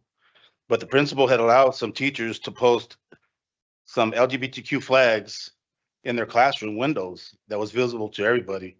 And there was an investigation going on, which took a long time for them to take them off. She also allowed, and my grandson's 4th grade teacher that year, they had a little girl, they had it all set up. There had one of the little girls in there. She stood up and told the whole class that she was no longer want to be referred to as a girl. She wanted to be referred to as a boy now. And our grandson was confused and upset, and our children he was just confused and stuff about us. We talked to him about it. But I always tell my grandkids, we got 5 grandkids and 2 adult kids, and you know, you love people no matter what, you know, you just love them, whatever their things are. But our children are little sponges. We need to get back to principles. What's Phil saying? Reading, writing, and arithmetic. Sorry to you science teachers. We love our children no matter what they do or which way they go. But please help keep the family unit intact with the assistance of our great teachers and staff. Adopt this policy, please. Thank you.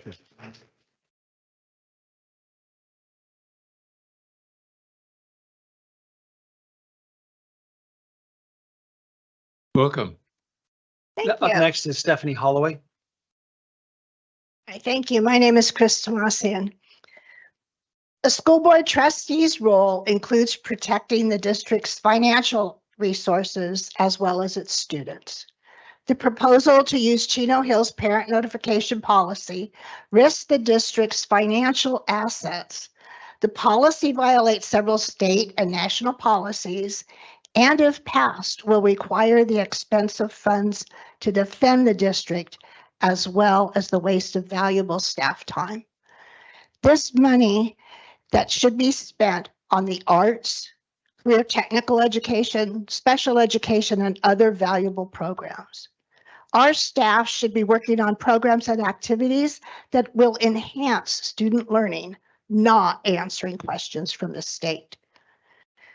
Your role as trustee requires that you work to protect our students. While it would be wonderful if all students came from loving and supportive homes, the truth is that many do not. Most of you know that I've spent my 35-year career as a behavior specialist working with families to reduce violent and destructive behavior exhibited by their children with autism. I have been in hundreds of homes, and I can assure you that not all families are the same. There are homes where the children are not safe. I have had to make calls to Child Protective Services to ensure the safety of the child. Every school site administrator has had to make that painful and difficult call to CPS.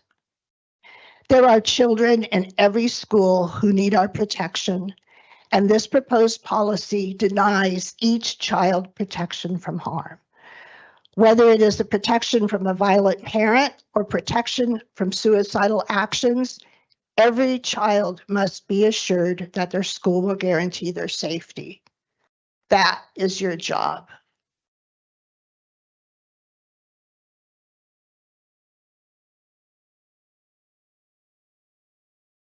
Stephanie Holloway, Followed by Amarissa Cubana. welcome. Thank you. I honestly don't know where to start. My head is spinning. I'm an educator. I'm a parent. I represent the PAC. Everyone knows what the PAC is. I just don't know where to start. I've had teachers and students and people submit comments to me to read on their behalf because they're worried. They're worried about coming here, exposing themselves, and setting themselves up for harassment. So I've chosen one statement, so I'm going to go ahead and read it. It's from a teacher. I think we can both agree that all children deserve to feel safe and accepted at school in order to be a successful learner. The fact is, research consistently shows that our LGBTQ youth face much higher rates of harassment in school. Due to this harassment, studies have shown that queer youth are more likely to drop out of school or skip school. The Trevor Project found in their 2023 survey that roughly half of queer youth found their schools to be affirming, and in turn reported lower rates of suicide. However, GLSEN reported that 82% of LGBTQIA youth did not feel safe at school, and 73% of trans students avoiding certain spaces within their school. If students aren't in school, they cannot learn. And if they cannot learn, they cannot be successful in their future. As a member of the LGBTQ plus community who has school-aged children, and as a teacher, I believe this proposal is harmful and it will have negative effects on student learning and success. Also, as a teacher who has been targeted, I know the negative effects and the repercussions of being outed without consent to an unaccepting community. Not having an accepting school environment impacts students' mental health, which inevitably leads to students to struggle with learning. The use of proper pronouns and names reduces the risk of suicide by 65% and suicidal ideation by 32%. In contrast, as part of your required yearly Keenan training, we are taught that all LGBTQIA plus youth are 6 times more likely to have suicidal ideation and 4 times more likely to attempt suicide. It is our job as public education teachers and staff to provide a space for LGBTQ plus students so they can feel safe and accepted. This will help them be more successful and better learners. It will also help them with their mental health and overall well-being.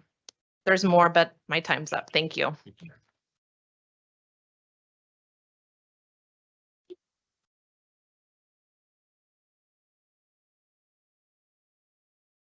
Ms. Cubana, welcome. Follows is also Milana Cubana. My sister. Hello, my name is Amarissa, and I am a Riverside local. I live just around the corner from this beautiful school.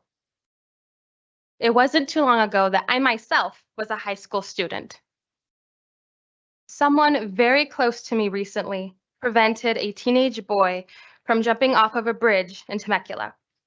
The subject of suicide has been heavy on my heart as I researched and found that the suicide rates in the LGBTQ community's youth are so much higher than any other community.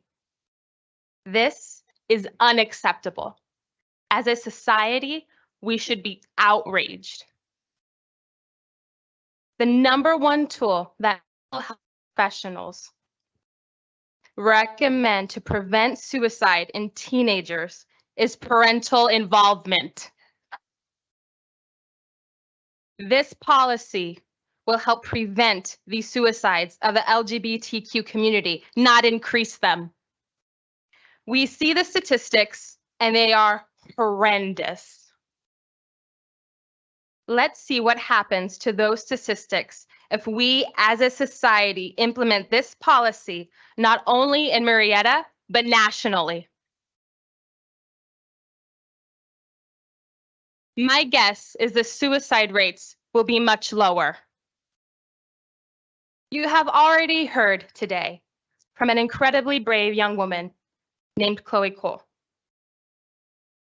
about the irreversible damage that can be done when a child has the power to decide what to do. When a child has the power to make irreversible, damaging decisions. Today, you have the power. The school board has the power. Paul, Linda, Julie, Nicholas, and Nancy. The decision is in your hands. Please choose what is best for the children and pass this policy.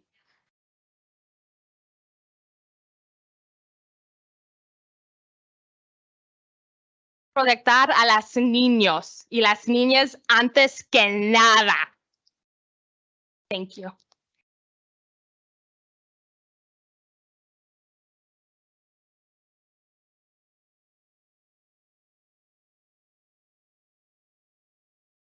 Welcome. Up next is Lisa Murray. Hi, I'm Milana, Riverside County local. I'm also Gen Z. Yes, the generation with a skyrocketing mental health crisis that activist teachers and their supporters would like to blame parents for. Instead of blaming the many harmful trends, keep gripping my generation. My generation is looking for purpose and identity right now more than ever.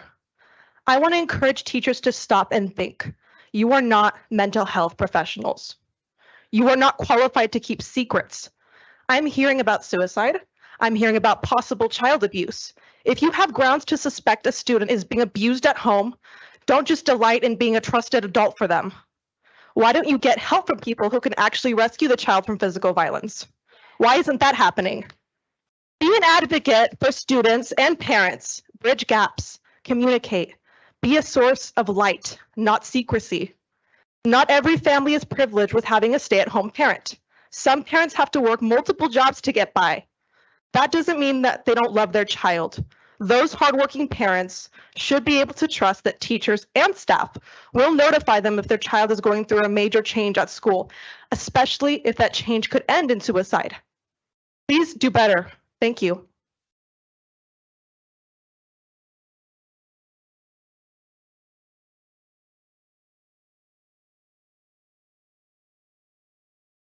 Up next is Anna Pham. Welcome.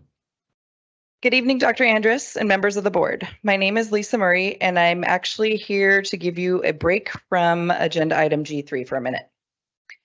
I'm here tonight for personal reasons. As most of you know, my husband Joe passed away in January of this year. He was an OG Vista Murrieta Bronco teaching physics there from the school's opening in 2003 until he had to retire due to his illness in December of 2022. Joe bled blue and gold. There was little he loved more in life than being a Bronco. I'm up here tonight because I want to take this opportunity to express my deepest gratitude to the multitude of people in this district who supported our family throughout Joe's illness and passing. And I'm sorry that I have to do this in the middle of this craziness. Darren Daniel, Lee Lockwood, Craig Frame, Hillary Pugh, Faith Muchnick, all of the directors here at the DSC, Tom Patain, Tony Valenzuela, Celeste Scallion, all of our friends and colleagues at Vista and McElhaney and throughout the district, Kim Shevlin and the rest of my MEA team, and so many more people walked hand in hand with us through the worst year of our lives.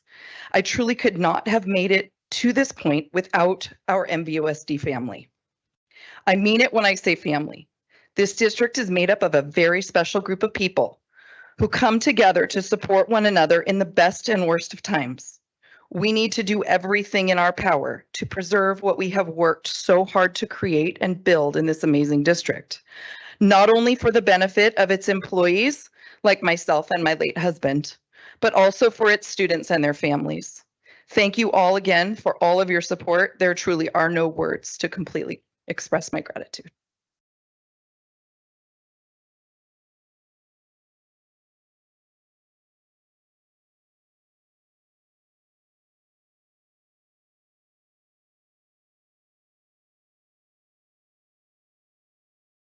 Anna Pham, welcome. Followed by Corrine Smith. Hello, my name is Anna Pham, a senior from Murrieta Valley High School. I stand here today to call out the unjust decisions of the board. You all stand here today representing over 25,000 students in this district, a fast-growing community, yet here you target a group that hundreds of students identify with. You claim you're here to protect the students of Murrieta, however, the decision of outing LGBTQ students endangers them, putting those at risk for homelessness, abuse, assault, and discrimination because others are unaccepting of their identity. I'm an attorney for the Riverside County Youth Court, and I'm also an advisor for the Riverside County Board of Supervisors. There, we see dozens of students in this very district convicted of endangering other students, bringing weapons on campus, selling drugs or paraphernalia, assaulting other students, all of which are things that should be put first for substantial interests. Others, such as preventing racial discrimination, providing equitable access to education, new equipment, better funding to small programs. You have $3.5 million untouched in your bank accounts that could be helping the well-beings of our schools, yet the main priority is endangering a group of students, all because their social identity is something you're uncomfortable with. While we all agree parents deserve the rights over their children, this is not the right way. Violating our students' rights, their civil and privacy rights, does not forgo the ability for our parents to have full access to their children. What good does this do? How does this help? You send representatives up here who don't even attend our schools. This policy does nothing but further a political agenda. Thank you.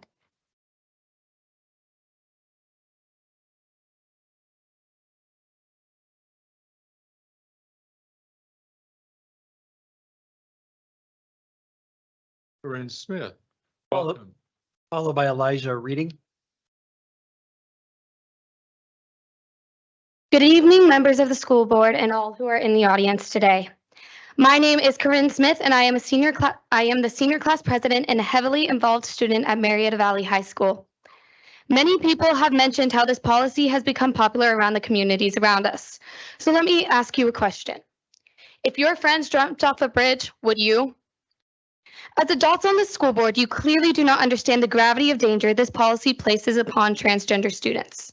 I've grown up with the phrases "be yourself" plastered on every poster, t-shirt, and mural in view my entire life.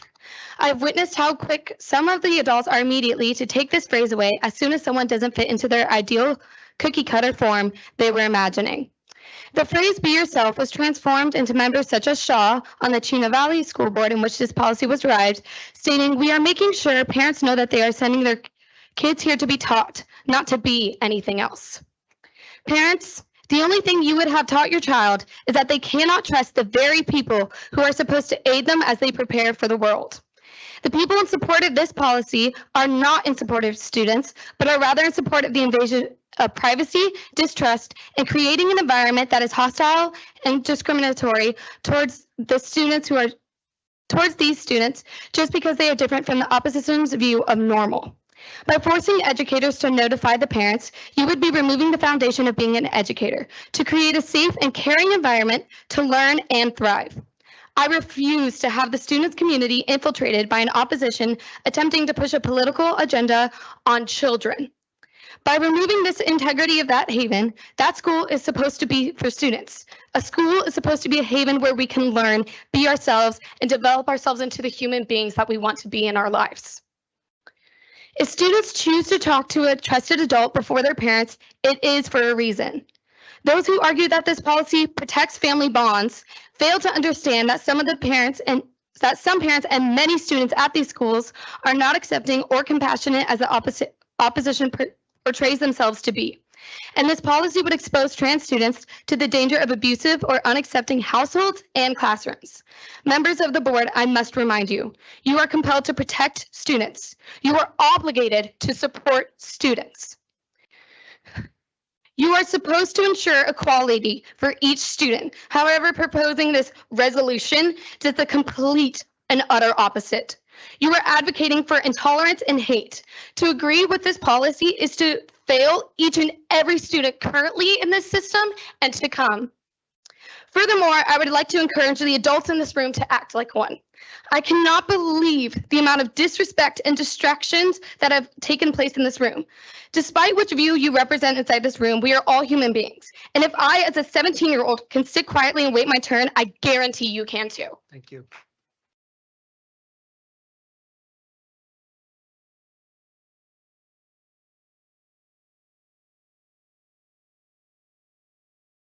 Elijah ready? He's on his way up. Yep. Carl Kunzo is up next after that. We're well over halfway. Yes. Welcome.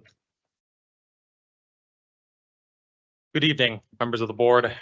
My name is Elijah Redding, a senior in high school and president of the Murrieta Valley High School GSA. When dealing with divisive issues such as these, I try to remind myself that we all have the same goals, just different avenues of achieving them. In this instance, we all have the same goal of student welfare. Or at least I wish I could say that honestly. The reality is the parental notification board policy has made me reconsider. It's clear now that this board is willing to compromise the safety of its students when it is politically advantageous to do so. Some may be confused as to why many attribute this policy to malice towards trans people. So consider this. Hanlon's razor states, never attribute to malice that which is adequately explained by stupidity or incompetence. But I, for one, don't want to think that this board is incompetent or stupid. I think all of us want to believe that. But you would have to be to not understand the consequences of this policy. If a trans person does not want to talk to their parents about their gender identity and instead goes to a teacher, it's for a reason.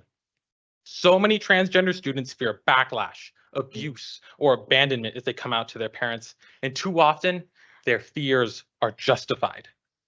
Members of this board, you all know for a fact that if this policy passes, it will lead to students being abused, neglected, and abandoned. So now the question is whether or not you are okay with that.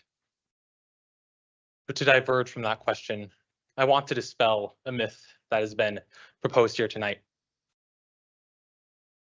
The myth that simply parental involvement is enough to ensure that trans people do not commit suicide. No, the real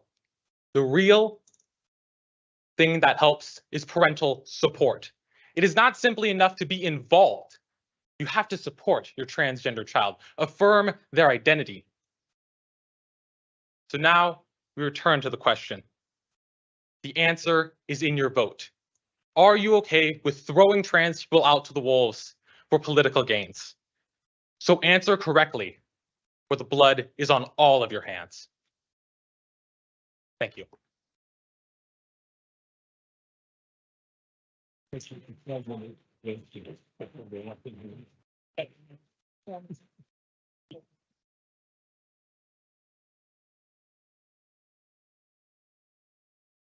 Carl Kuntz.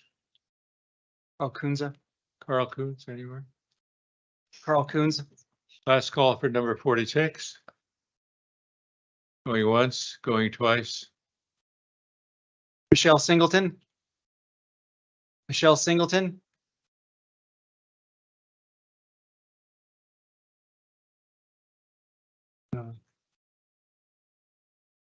We are on, if you have a ticket still in your hand, we are on 47. Francis Burns, you're up 48. Sorry, excuse me, wait, just one.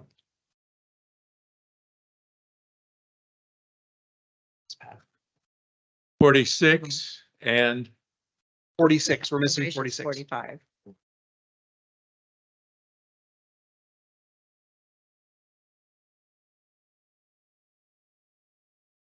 Okay, sorry. ready? That's me. Okay.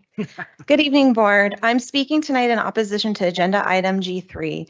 As tonight's agenda online has posted, there are several policies already established in regards to parent notification and parents' rights in and out of public education. This includes gender affirming care. Current law requires parent consent for minors to receive transgender care. So if a minor is receiving transgender care, their parent has provided consent. This district already has a wonderful communication with its parents. I know this personally. My son attended kindergarten at Cole Canyon in this district. Public education is, after all, a relationship between schools, parents, and the community. Our state offers homeschooling options for those families that choose to have a more direct role in their children's education. There are also private schools for those families that choose to have their children educated alongside their practicing faith.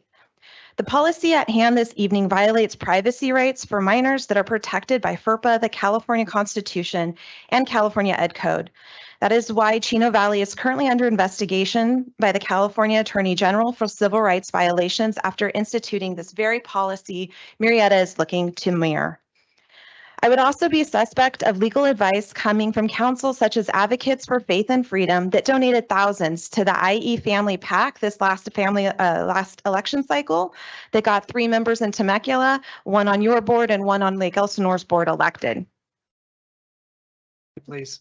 Councils such as these have a clear religious agenda, and that is their right, but they do not have public education in their best interest. This policy is not legally enforceable. It is intended to marginalize our community's most vulnerable students, create an atmosphere of mistrust and alienation, and to stoke the flames of bigotry. In addition to the policy's attacks on our values of inclusivity, equality, and equity, and civil rights, its flagrant illegality will certainly open the school district to multiple lawsuits. This is political play with our students' well-being and with taxpayers' money.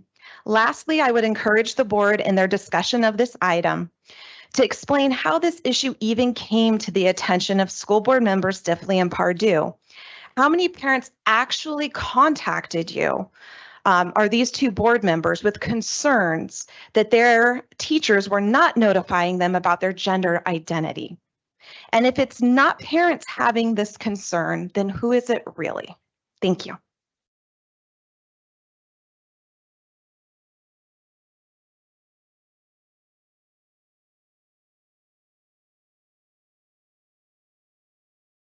Mrs. Burns, welcome. Followed by Casson Klein, number 49.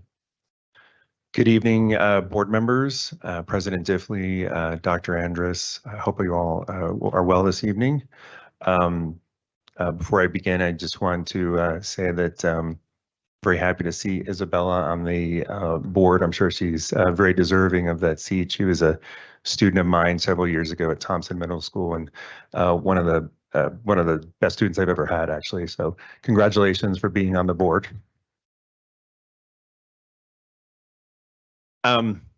So I'm going to briefly deviate from the most of the current topic, discussion topic.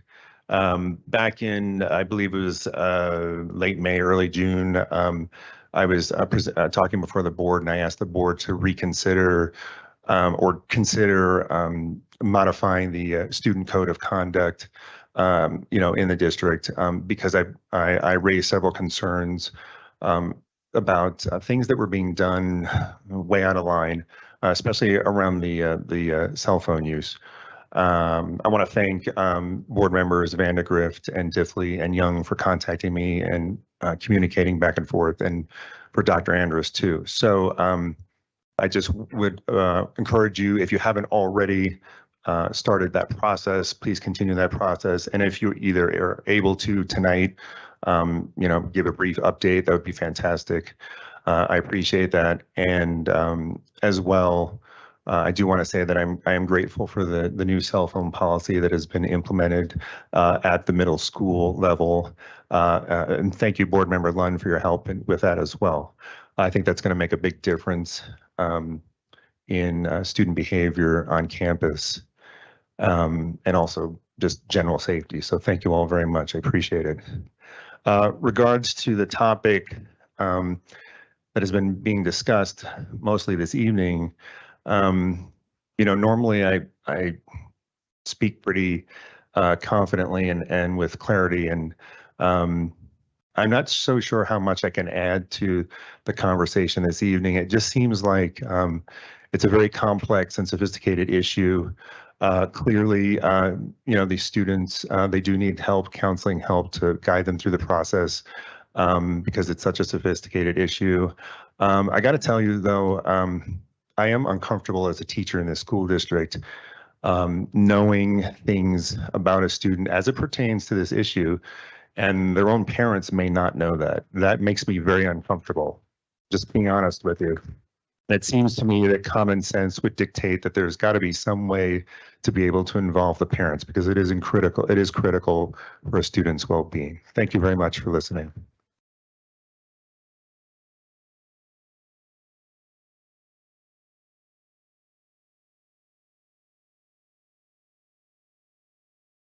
Evening, Paul. It's been a while. Up next. Board members, Hold on, Cass, a second. Up next is Kenneth Prado. Dr. Andrus. Go ahead. Kassen Klein, that's Kassenklein. Call your attention, you'd read the top line there on the screen, and then read the bottom line. And you'll notice that the second word, all, is capitalized. Now, I've read the code adopted by Chino, and I've read the district's mission statement. I went online. It was the first thing I did was, okay, where are we at here? What are we talking about? And what is our stated mission? And I don't see how item 1A in Chino's adopted policy aligns with a number of our bullet points under our beliefs. Our primary responsibility is student learning. Move down the page. Articulated and sequential programs best meet the needs of diverse learners. Student physical, mental, social, and emotional health are integral to learning. Students, parents, and staff can best realize their full potential in an atmosphere of mutual respect, care, and understanding. Further down, students learn best when their interests, passions, and talents are engaged in relevant learning experiences. Students and staff function best in a safe and secure environment. Again, I don't see how item 1A meet any of our stated mission. I do agree with item 1B as it pertains to the issue at hand.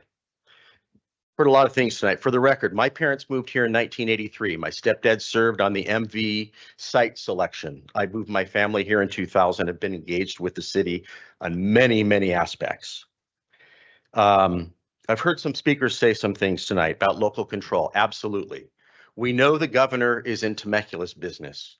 We know the state attorney is in Chino's business. Do we want to give up local control by adopting this and bringing the state down here? Is that really what we want? Is there another way that we can achieve a goal for everyone to where we don't have the state coming down and dictating to the school district the way they've dictated to the city with SB 330, where we've approved more than 10,000 multifamily units because the state has come down and said, you will do this. One gentleman got up and talked about morals. Whose morals? Whose morals? Finally, I will say this. We've talked about the parents and voting here. Put it to, excuse me. I didn't say anything when you did. Thank you, Cassie. Thank you. Appreciate it.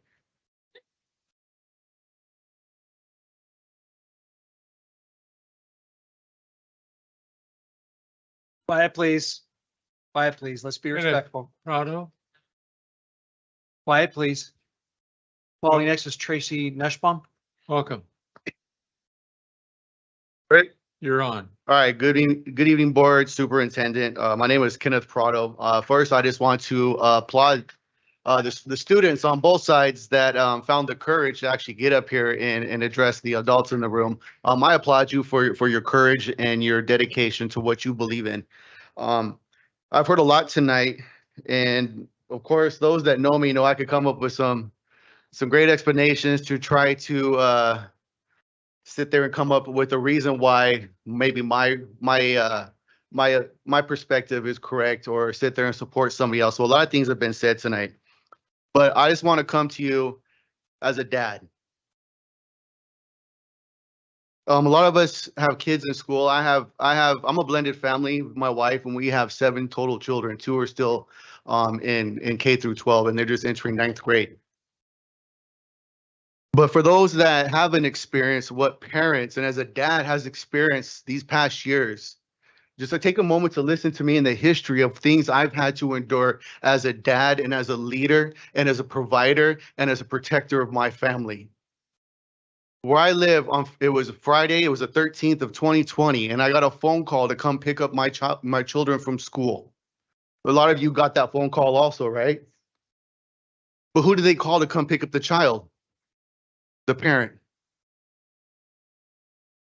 And since that time, we've been exposed to a lot of legislation that's coming out to remove parental rights, whether it was with SB 866, which I was in Sacramento, and I strictly opposed that because parents should have the right to what kind of injections that our children get. Also, there's also AB 665 is on the agenda coming on the 21st that will sit there and direct mental health for our children at age 12 and remove parental cooperation with the schools. Also is AB 1078, and for that one, whether you're on the left, you're right, whatever, it's going to affect everybody because it will take away your parental rights and everybody's rights if 1078 by Corey Jackson is passed, because it takes away your control as a school board. So it's not who's right and what's wrong. If you do not see by now, the state wants nothing more than to take control of your children, and it will dispose of your children and whatever they believe in. They don't care. We're just sacrificial lambs to, there's legislation in Sacramento that does not care about what community you live in, what your belief system is, what religion you are, or what sex you are, or what gender. They could care less about what you are. But let's one thing is straight. When our children get hurt at school, who do they call? When our children need medication, who do they call? When your kid gets into a fight, who do they call? When your kid gets bullied, who do they call? When your child needs to participate in a school program, who do they call? When your child needs to get a physical for sports, who do they call? And who just signed their kids up for school this year? Thank you.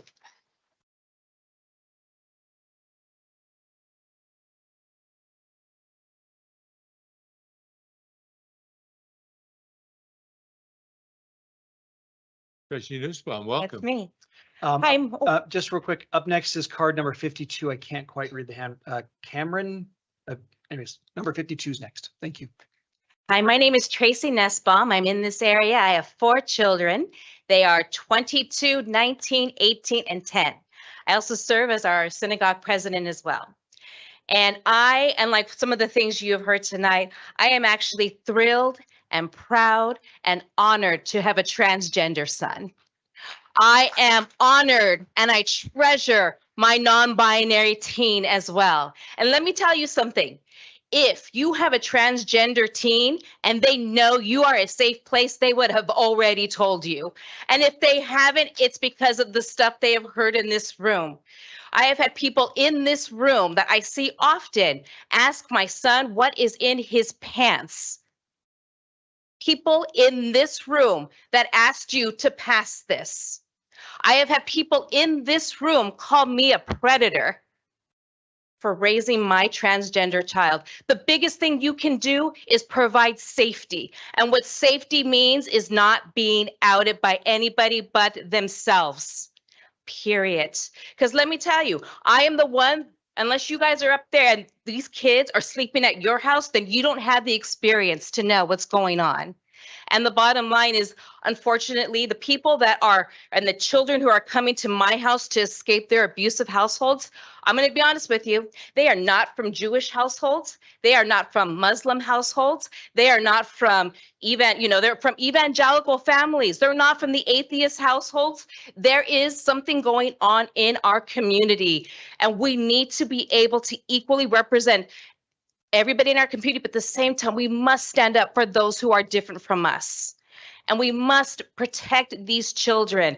I have a transgender son. He is wonderful. The struggles we have had have come from Christian families who want to pray over them, who want to tell them they are going to hell, who want to tell them there is something wrong with them when there is not. So I ask you to think of those who are not like you. I am not like you. I'm a Latina with Asian children. I'm Jewish. I have transgender children, non-binary, and you need to listen to those of us who are not represented in this group. Thank you.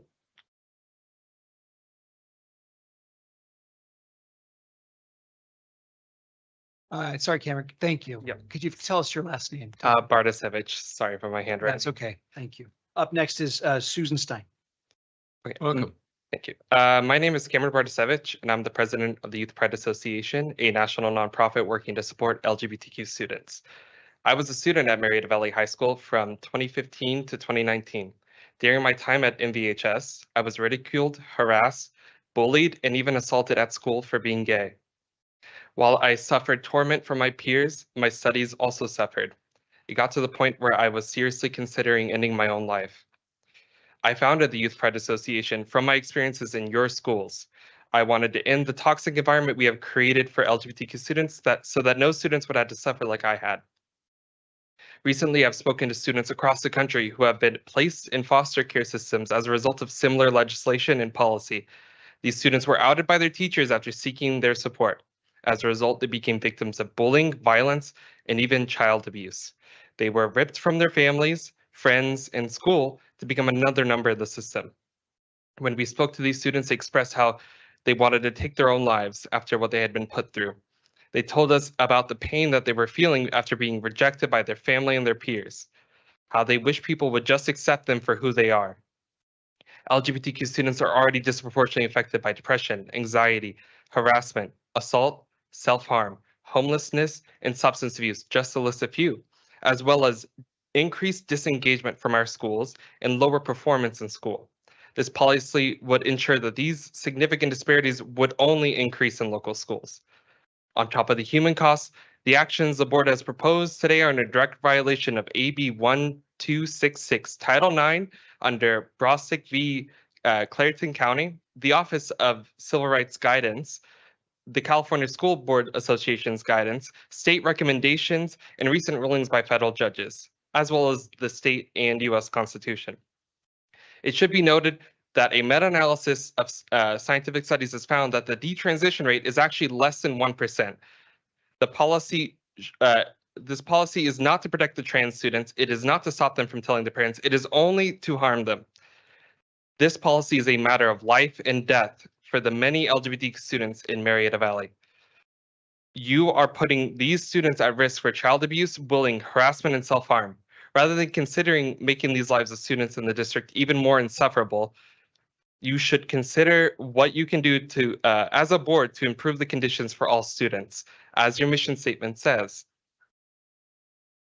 By the passage of this policy, you will be erasing the voices and the lives of LGBTQ students in the district. Should you pass this policy, our blood will be on your hands.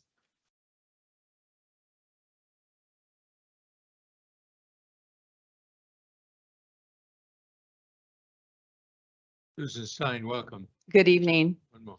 Okay. Up next is, I believe, Brian Blackwood, 54. Go ahead.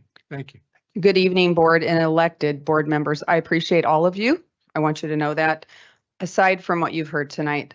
When I first heard there was a board meeting this week on my second day of school, I said, well, I want to go. And I wanted to thank the board. So in June of 2022, we began a meeting at my school to look at phone policy. I pursued it last October. We pursued it again in February. Thank you, Linda, for meeting with us. And we finally have a phone policy. We've had it in 2 days. I love it. Thank you so much. I want to thank also, I've listened to a lot of people and I thought I can't not add to this. I had a meeting the other day as a teacher and I didn't say anything at the meeting, but I want to thank Chloe Langworthy, Robert Tyler and Associates, Steve Campos for adding this gentleman who just spoke. I'm not opposed to people and opinions, but I want you to know what teachers get given. So I was given this controversial issues on the board that I'm supposed to expect teachers to exercise professional judgment when deciding whether or not a particular issue is suitable for study or discussion. Okay, there's more to it. I'm not going to read it all. And then I was given this other paper, Privacy Rights of Transgender or Gender Nonconforming Students. I was given that in October of 2022, which I had a meeting with my administrator about when I had a student who was doing some of this and I wanted to follow the policy. They had not made a request. And so many times it's been, well, you can call this parent, but you can't call them by this name. So I want you to think about what we have to keep track of when this to me is controversial right here. This is controversial because I don't feel comfortable talking to students. I will refer them to counseling if they want to be called whatever. That is not my expertise. I teach math. Okay. And I've taught other subjects. I had a little boy in first grade who started writing a different name. We thought it was cute 20 years ago. Now I'm supposed to keep it a secret or whatever. And I don't feel comfortable. As a child, I did not like lies. I feel like I'm being asked to lie. I've spoken with my administrators about that.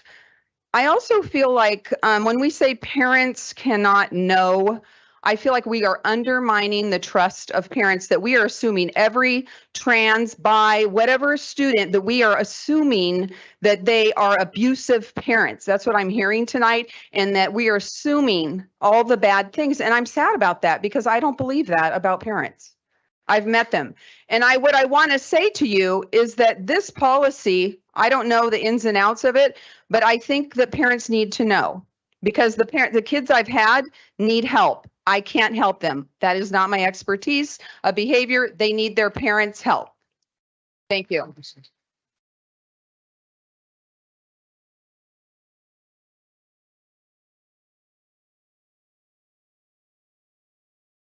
Brian Blackwood. Card number 54. Number 54. Card 54, where are you? Oh, coming? Awesome. Nope. Okay. Jennifer Tomasi. 55. Following her is Michelle Weaver. Mr. Tomasi, welcome. Thank you. Members of the board, I speak to you tonight as a graduate of Murrieta Valley High School, as an educator, and as a gay woman. I attended Murrieta schools from the age of 9 till graduation, and over the years heard numerous taunts and slurs directed not just at me, but at any peer deemed different. At the time, I felt shame and fear.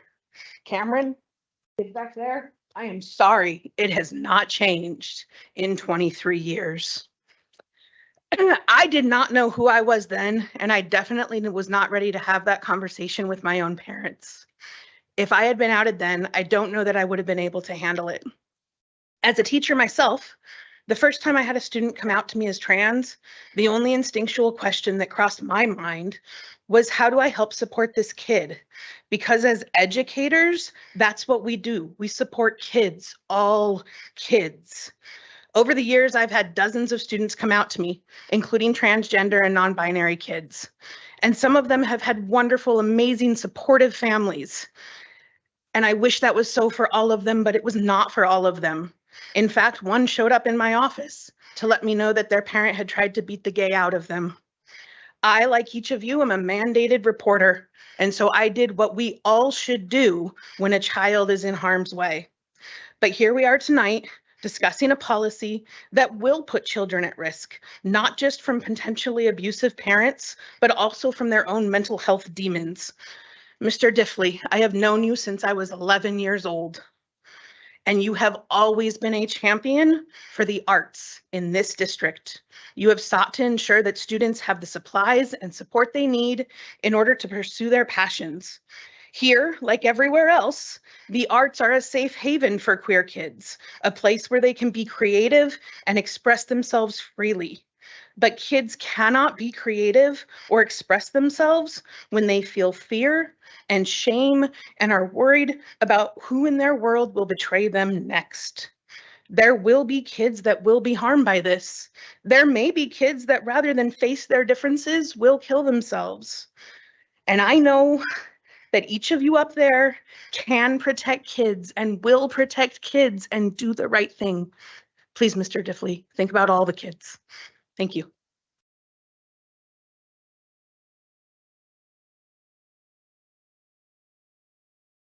Michelle Weaver, yes. Good Followed by- evening. Sorry, Emily Brooks is next. My name is Michelle Weaver. My husband and I have chosen to live in Murrieta for over 23 years, namely so we could raise a family within a quality school district and a caring community. I'm strongly in support of the board adopting an additional parental notification policy like Chino Hills.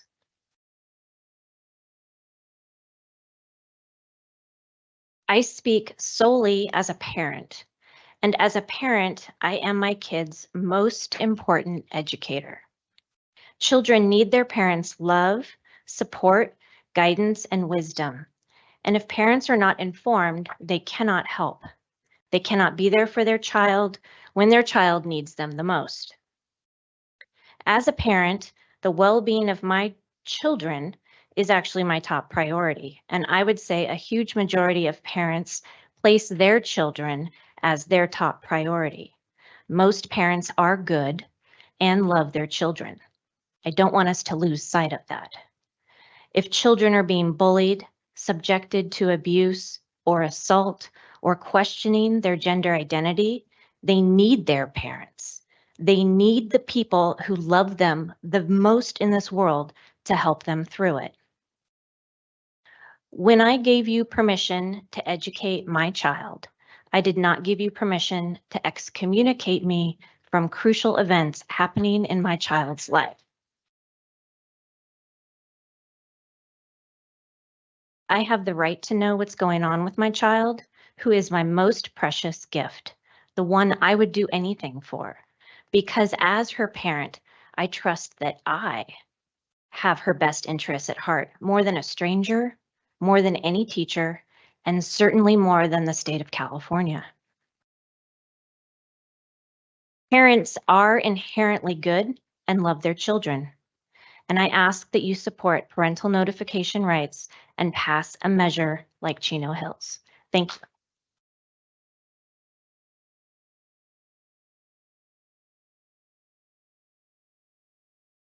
Emily Brooks, followed by Todd Tatro. Welcome. Thank you. Before I begin with my prepared remarks, I want to say that my daughter was a student in Miss Stein's advanced math class last year. If she needed help with an issue like this, she would never have gone to Miss Stein for help because her personal religious beliefs were made known to the class in ways that made my daughter feel uncomfortable all year long. That, along with what's been happening in this boardroom over the past couple of years, led me to the heart-wrenching choice to transfer my kids out of the district after 9 long years, during which I often served as PTA board member and president and volunteered in my children's classrooms. I am a strong supporter of public schools and of this district. It's the reason we moved to California, and I am heartbroken to have to leave. But let's be real. Voting against this proposal does not mean that you will authorize teachers to prescribe hormones or perform surgery. What it would do is require teachers to out vulnerable children who have, for their own very personal reasons, decided that they are not yet ready to do so. Allowing teachers to provide safe spaces and listening ears is not a liberal conspiracy. The fact that the percentage of transgender kids has increased in recent years is not proof of a liberal conspiracy. They've simply been given the language and support they need to explore their gender identities in ways that previous generations could not. The idea of a strict binary when it comes to gender identity is disproved by history and across cultures. Greek and Roman soldiers turned to one another for comfort on the long expeditions away from their families thousands of years ago. Native cultures in the US, Mexico, Samoa, South Asia, Madagascar, and the Philippines all recognize the concept of a third gender. Even the priests and pastors who preach that God created Adam and Eve, not Adam and Steve, hypocritically ignore the well-documented pattern of deviant sexual activity in their own ranks. Your decision on this proposal will affect just a few hundred of MVUSD students who might identify as non-binary or transgender. We're talking less than 2% of the population of youth. Before coming here tonight, I assumed that only a much smaller number of students would actually be affected by this policy because they're the only ones who feel so unsafe or unsupported that they choose not to come out to their parents first. After hearing from so many of tonight's speakers, including one who received a raucous round of applause after stating that no heterosexual parent wants a homosexual child, I worry that more than a handful of local kids might face parents who righteously refuse to provide the support they need. Mr. Diffley was recently quoted in a news article as saying, "I don't see that many people that have been reported who have had an explosion at home, a mother and father who beat them and berated them and so forth." I'm curious to know how many would be too many. For me, knowing that even one child could be outed and harmed by this policy is unacceptable. I urge you to abandon this insane and unnecessary policy that exposes the district to substantial financial liability and puts lives at risk. It's the first week of school. Let's get back to the basics and step back from this divisiveness. Thank you.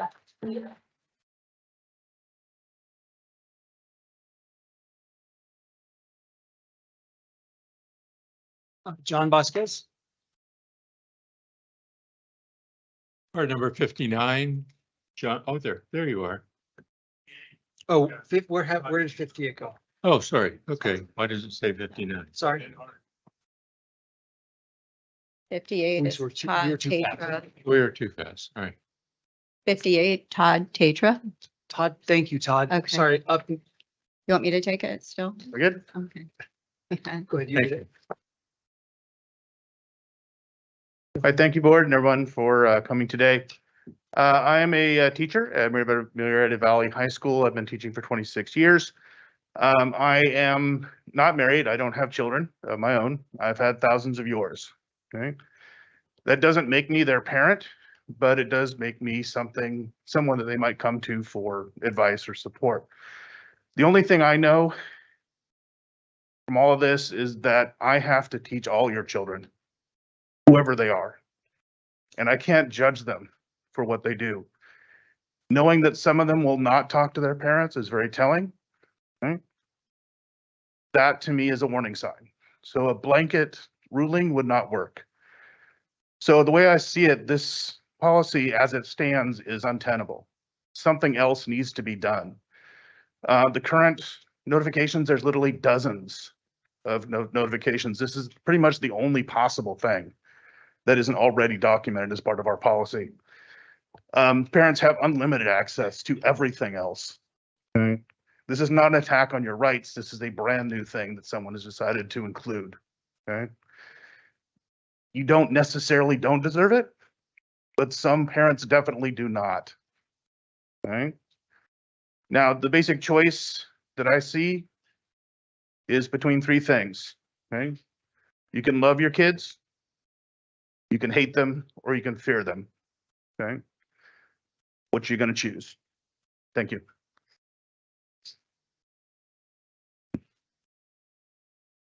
Now we have John Vasquez, followed by Charles Bailey. Welcome. Good evening, board. Thank you for putting this on for us. I've been here before, not used to the speaking thing, but my experience was, as far as the parental rights, I believe parents should be told what's going on. I believe we should be transparent in what is going on, what we're getting taught at the schools. I've been here at one of the meetings where not so many people were here on that time, but I heard a young lady have to come up, talk about her teacher, talking about masturbation to her little elementary school kid. There's been some other things going on at the other schools. Quiet, please. Where they had the play with the pornographic stuff going on in it. Quiet, please. And so, what I am trying to get at is being transparent in what's getting taught. And I echo the woman's sentiments on the parents whose kids, not all parents are going to beat up their kids or do all this and that. Some may not. But it depends on where it's coming from, how the kids are, what they're getting exposed to at such a young age. Back, you used to not be able to have material That's not age appropriate for kids. You used to have to go, I mean, you had to be an adult to get it. Now it's, like I said, elementary school, kids are doing it. The teacher, I'm not exactly sure, I'm not gonna get totally into it, but something's happening where the kids, the sexual thing, where they're identifying as things, they're getting it from somewhere, not necessarily from the home. There's gonna be some parents at home that they haven't figured out what the kids, what the curriculum is at the schools. So they have no idea how that works, but they should have a say. They should know what's going on there. And people need to get involved. It's good to see a lot of parents coming out tonight. And I think that, oh goodness. I think that I'm losing my train of thought here, but bottom line is thank you so much for doing what you do. And Temecula and any parents, and also my kid went to Murrieta, but I go to other different school members because I'm interested in the welfare of our state, country, all that good stuff. But anyways, thank you for your time. And I like parents' rights for things. Thank you.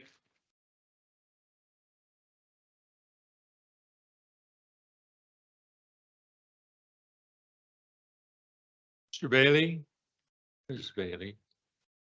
Up next is card 61. I've got Amulon Liu, I think. Sorry, number 61. Welcome. Hi, thank you. I'm Charles Bailey.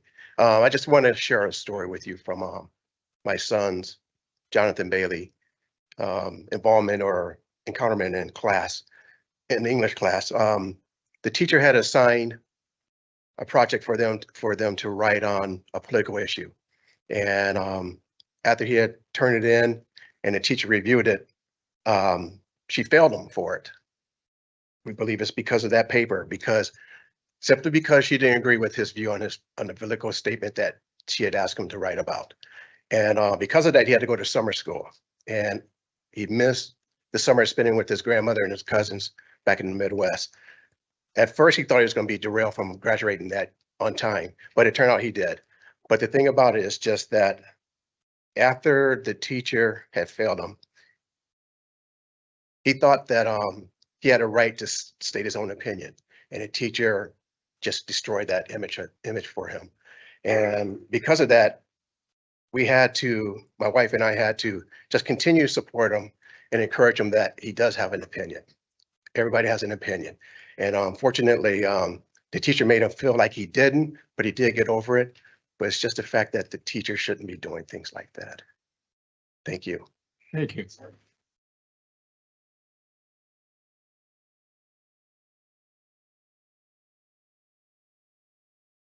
Next, oh, sorry, go ahead. Amador Luis. You'll have to tell us your name. That close? Sorry, my name is Andon Liu, sir. Mr. Liu, thank you. Up Thank next you. is Crystal Bridges. I apologize. No worries. So I am a recently graduated alumni, 2 years removed of Murrieta Valley High School, and I have a younger sibling that is still in the MV-USD school district.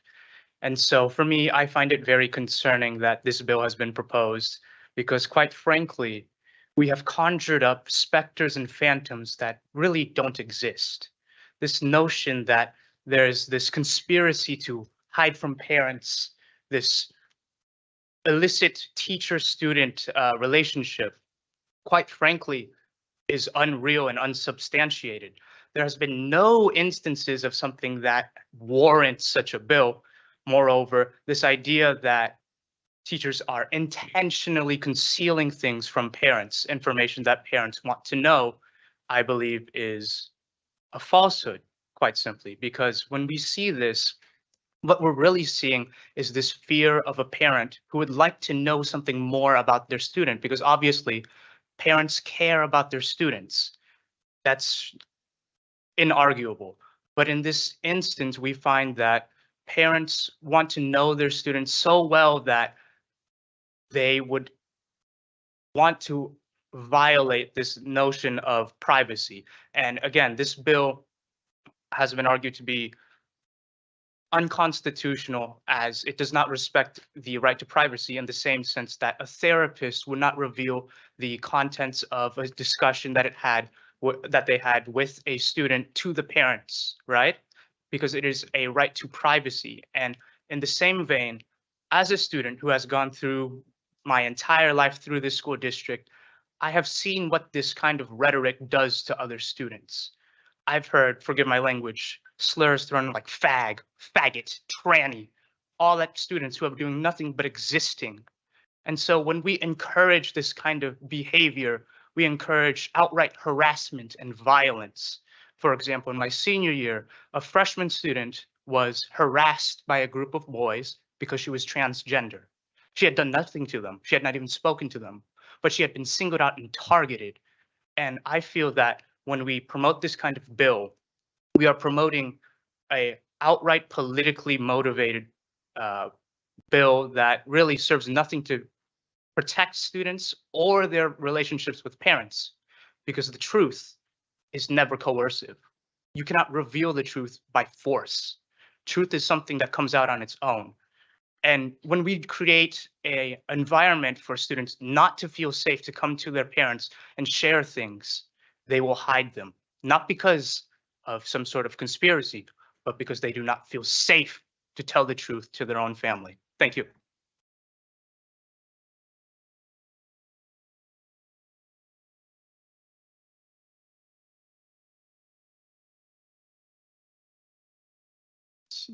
Crystal Bridges. Yes, Welcome. sir. Good evening. Up next is Paula, card number 63. Ladies and gentlemen, good evening. I come on behalf of my family, especially my children, right? My biggest, greatest achievement in life is being a mother, right? I am a retired United States Marine. I've done 20 years.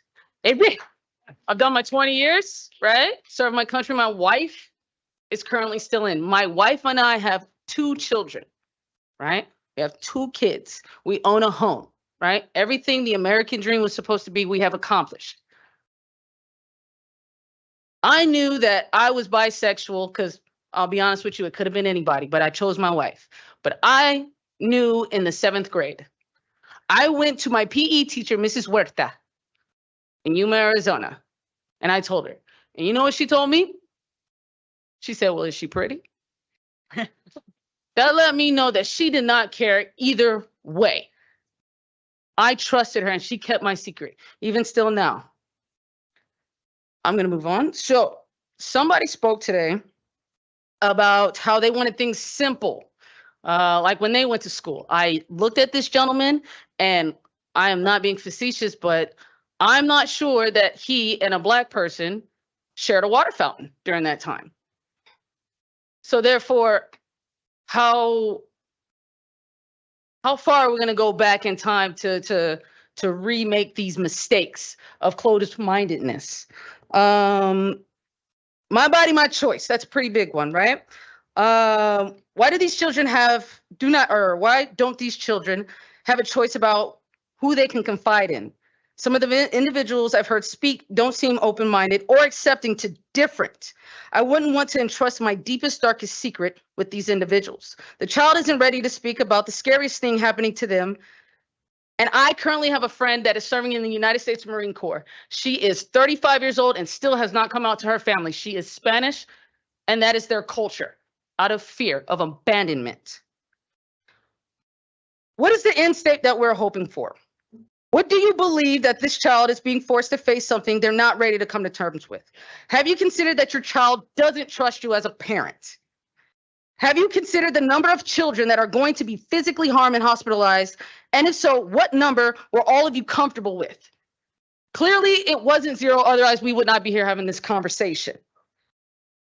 Why do you get to tell me my daughter's secrets when she's not ready to tell me? As a parent, why is this decision taken away from me to respect my daughter's privacy? If my daughter wants to identify as a folding chair, then so be it. But let her tell me you have no right. If approved, this will be setting human nature back at a rate the bubonic plague would be proud of. I'll sign your letter. Good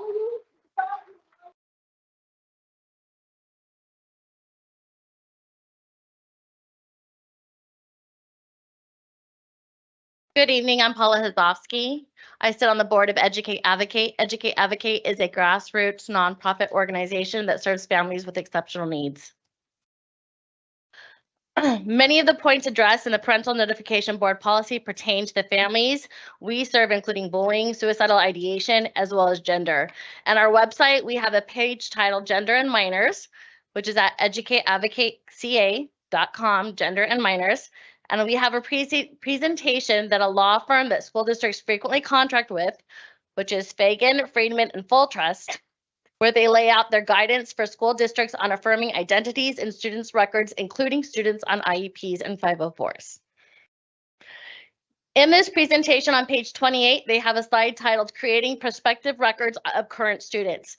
What they are advising school districts to do here is how to legally create fake records to fool parents. Further, many of our school districts across the state have school-based health clinics. Here, students can go and receive a variety of healthcare services, and for some of these services, parental consent is not needed, and parents would not be able to access information of what services were received for several services as well. Recently, the Office of Special Education and Rehabilitative Services at our U.S. Department of Education put forward a policy requesting public comment to amend IDEA, the Individuals with Disabilities Education Act, to remove the requirement for public agencies to obtain parental consent prior to accessing public benefits such as Medicaid. In California, this is Medi-Cal. There is a concerted effort going on across many of our school districts directed from the state administration to amplify gender ideology through curriculum and instructional materials that many parents and families are uncomfortable with, and meanwhile to exclude parents from being notified or getting their consent. This in turn has created a social contagion among our youth. The students at most risk are students with exceptional needs. So we need to make sure parents are provided, and that they are provided with no guardrails while they are the most vulnerable to the coercive tactics, to bullying, and to peer pressure. These students are prone to not feel at ease in their body with themselves, and if the message to them is that here is the answer, you were born in the wrong body, this student is most vulnerable to believe that this is the case. If there is no parental notification or consent, how is the parent of the student supposed to know to help their children? They can't. And so on behalf of Educate Advocate, we are grateful that this board has the courage to bring forward this policy to provide parental notification, especially on bullying, suicidal ideation, and gender. And we hope that other districts across California will soon follow your lead as you adopt this policy this evening. Thank you.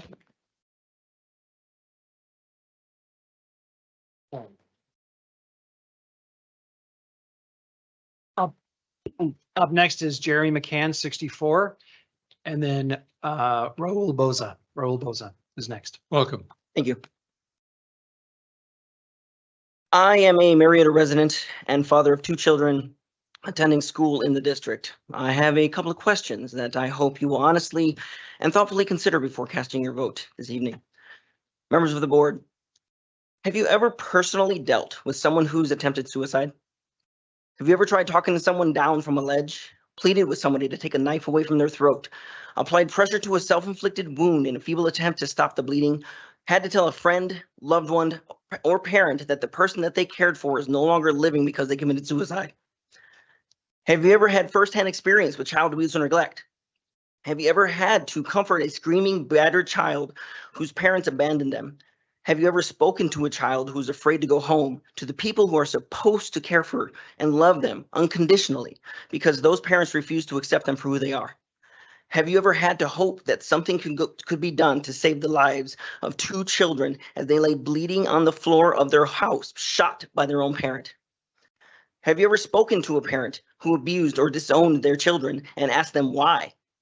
Have you ever seen teens and young adults homeless, dependent on street drugs because they use them as a form of self-medication because their parents disowned them?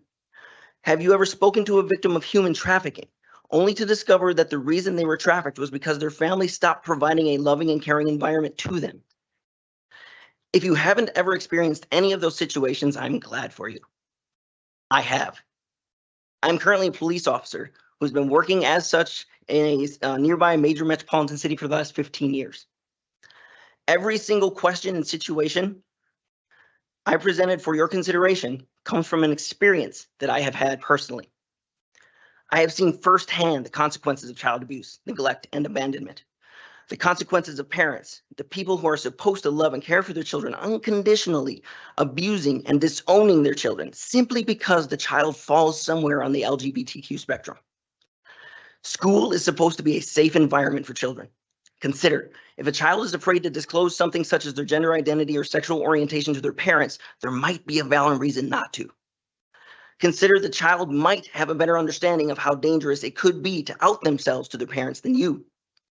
Consider that the school's teachers may be one of the only safe people they have to discuss it with. If you vote yes to institute this policy change, you are opening the door for people like me to have to come in and deal with the aftermath. And I can tell you it wears on me, but not as much as it does those children.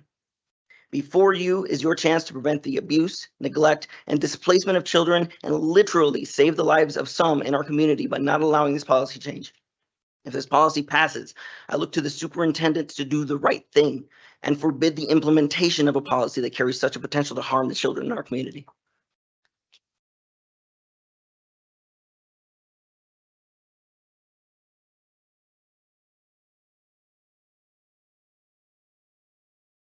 Raul Boza? Raul Boza? Card 66. Okay, last one. Gustavo Hurtado, 67.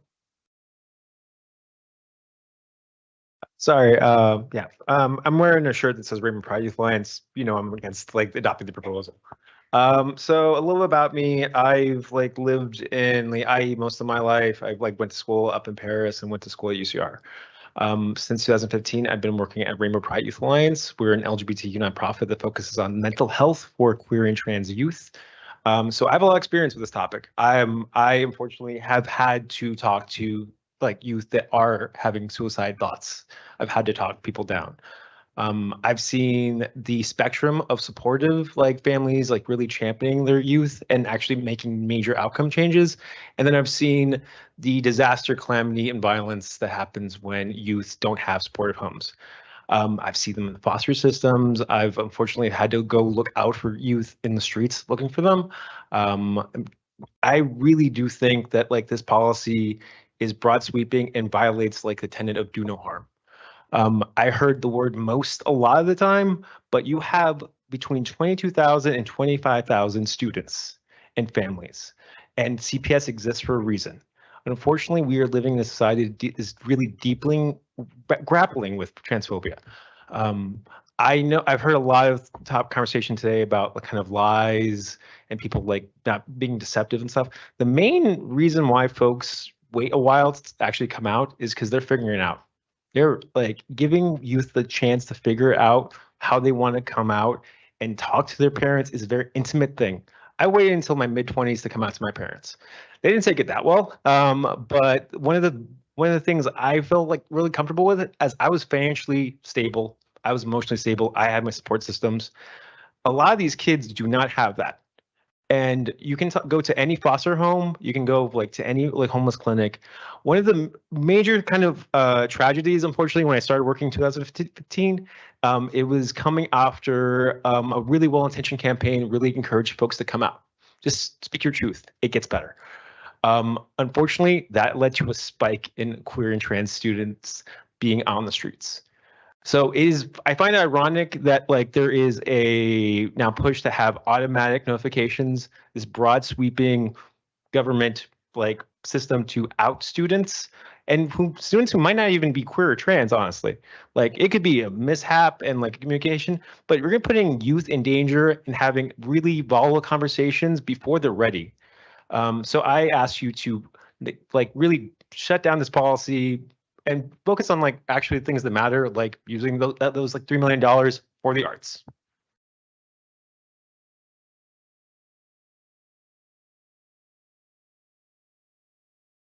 We had two individuals who we called earlier, last call, Brian Blackwood, Carl Kunza. Okay, that concludes public comment.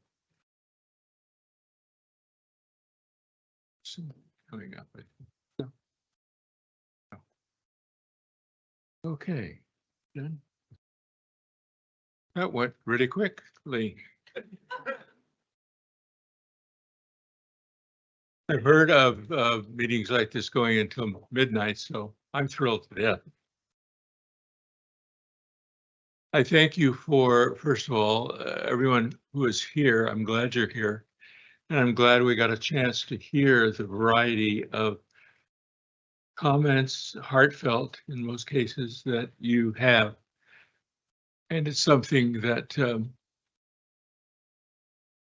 when I viewed the tapes, for example, of Temecula or a couple of other schools, tonight was a good night for this city because you were respectful and we all got to hear the messages and nobody burned the house down.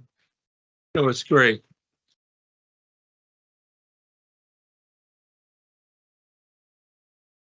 Moving on to E2, Superintendent Report.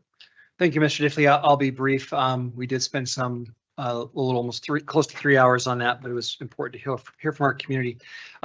Today is the second day of school in this district. Tomorrow is day 3, end of the first week. I got some smiling teachers out there. Yes, smiling. Friday is tomorrow, right? Oh, okay. You don't want to stay for my report? There's a video online. Okay. That's all right. I would go too if I could. So we just want to welcome our new families. We have lots of new families who've joined the district. This is their first little one entering into our youngest grades, or they've moved.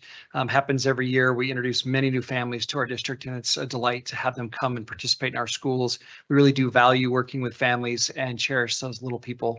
I had a chance to visit a few additional schools today, and even as I was walking up to one school, I had a parent walking out. There was something's gone amiss, but she took the time to talk to me, and I took the time to listen to her. And we'll find solutions for that family because she's committed to her kids and we're committed to the family. That doesn't change, regardless of what the thing is. It doesn't matter. We're together in this, and so that continues to be our effort. Delighted to have our schools fully staffed. We have credentialed teachers in all of our rooms, working through some last-minute credentialing things, but we're glad to have all of our staff there, especially in our smallest little classrooms. We'll talk about transitional kindergarten for 4-year-olds in a minute. Our student enrollment is up about 100 students over last year. I know we hear talk about declining enrollment. We're kind of having an adjusting enrollment. We're having lots of new families as older age groups are aging out, but new families are joining us. But we're actually about 100 students over last year, which is nice to see. I know our budget department loves to see that. Our new transitional kindergarten program has grown to over 600 little 4-year-olds that we're serving. That's a lot of little people, and that's a half-day program. And so that's a terrific addition for them to have those supports, especially for families. Families appreciate having their 4-year-old get a little extra part of school. I had a chance to meet with another family over at a different school on the first day of school, and they were delighted that they have an afternoon session, but they could go to the preschool program before, or the daycare program through SEED, our family services program, and then get help. And then after school, still get help in the after school program. And those leads that we approved recently are the ones making sure no one gets lost along the way. So we're glad to see that. We actually are serving about 400 more students in our family services program up over last year because of this new relationship. And we're glad to provide that service to families. It's terrific to see that way we can help. We have new school leaders. We have new elementary school principals at 5 locations. They've all been former assistant principals in the district, and we have new assistant principals there. Some of those folks are teachers who kind of said, I think I'm going to try administration, see if it's all chalked up to what it's supposed to be. They'll soon find out. It's awesome. It really is terrific to lead these schools. We've had a great summer of preparation. You'll learn more about that in the presentation, and you'll see that before we get to this conversation a little bit later. I do very much appreciate the way in which we, for the most part, maintained our behavior here. We had heard news that something could have been very different, and we prepared for that. And I'm grateful that our community has responded the way it has. We're able to listen respectfully to each other. I have I think there's just a few type of people in the world, and I'm just going to compare two.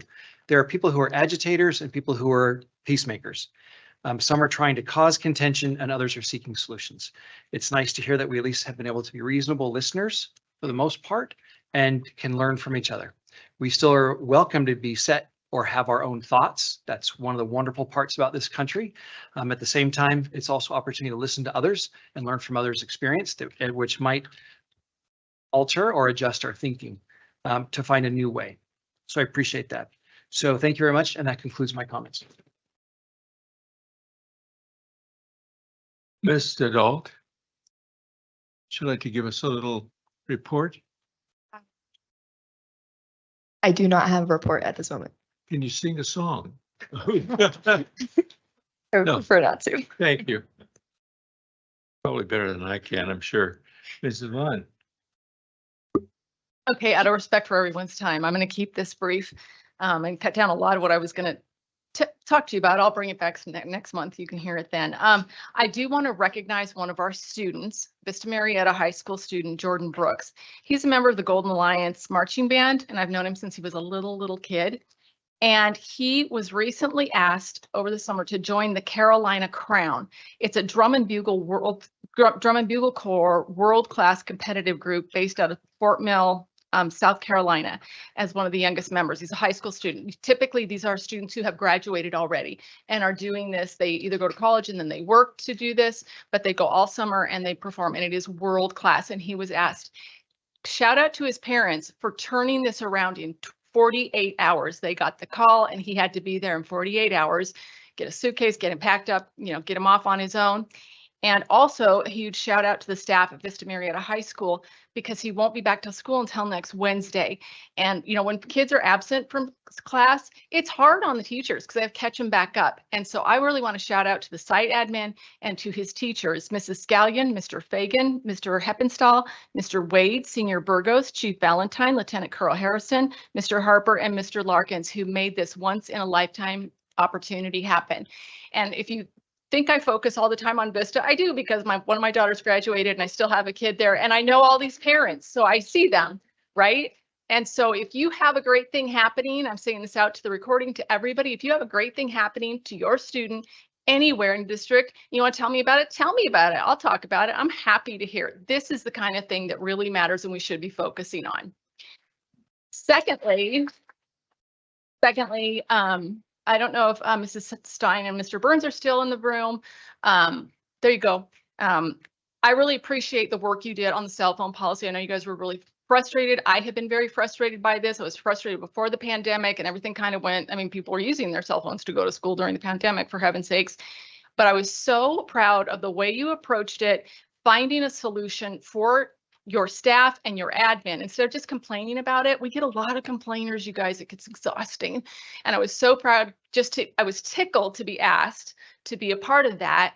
And you guys had the plan already. You guys had talked to your staff. So it was well done. And now Thompson is in line with our other 3 middle schools, who our cell phone policy at middle school now is it's in your backpack and it's off. Unless the teacher gives you permission to take it out. My kids went to McElhaney. It was not a problem. We knew that going in, and the kids just, that's the way it goes, and it's fine. We don't take phones away from kids. And as far as like phone hotels, I'm totally against that, because parents do want their kids to have their cell phones accessible, but they should be in their backpack. They should be silenced. So Mr. Burns, Mrs. Stein, thank you for pushing that through. Awesome. Done. Thank you, Mr. Diffley.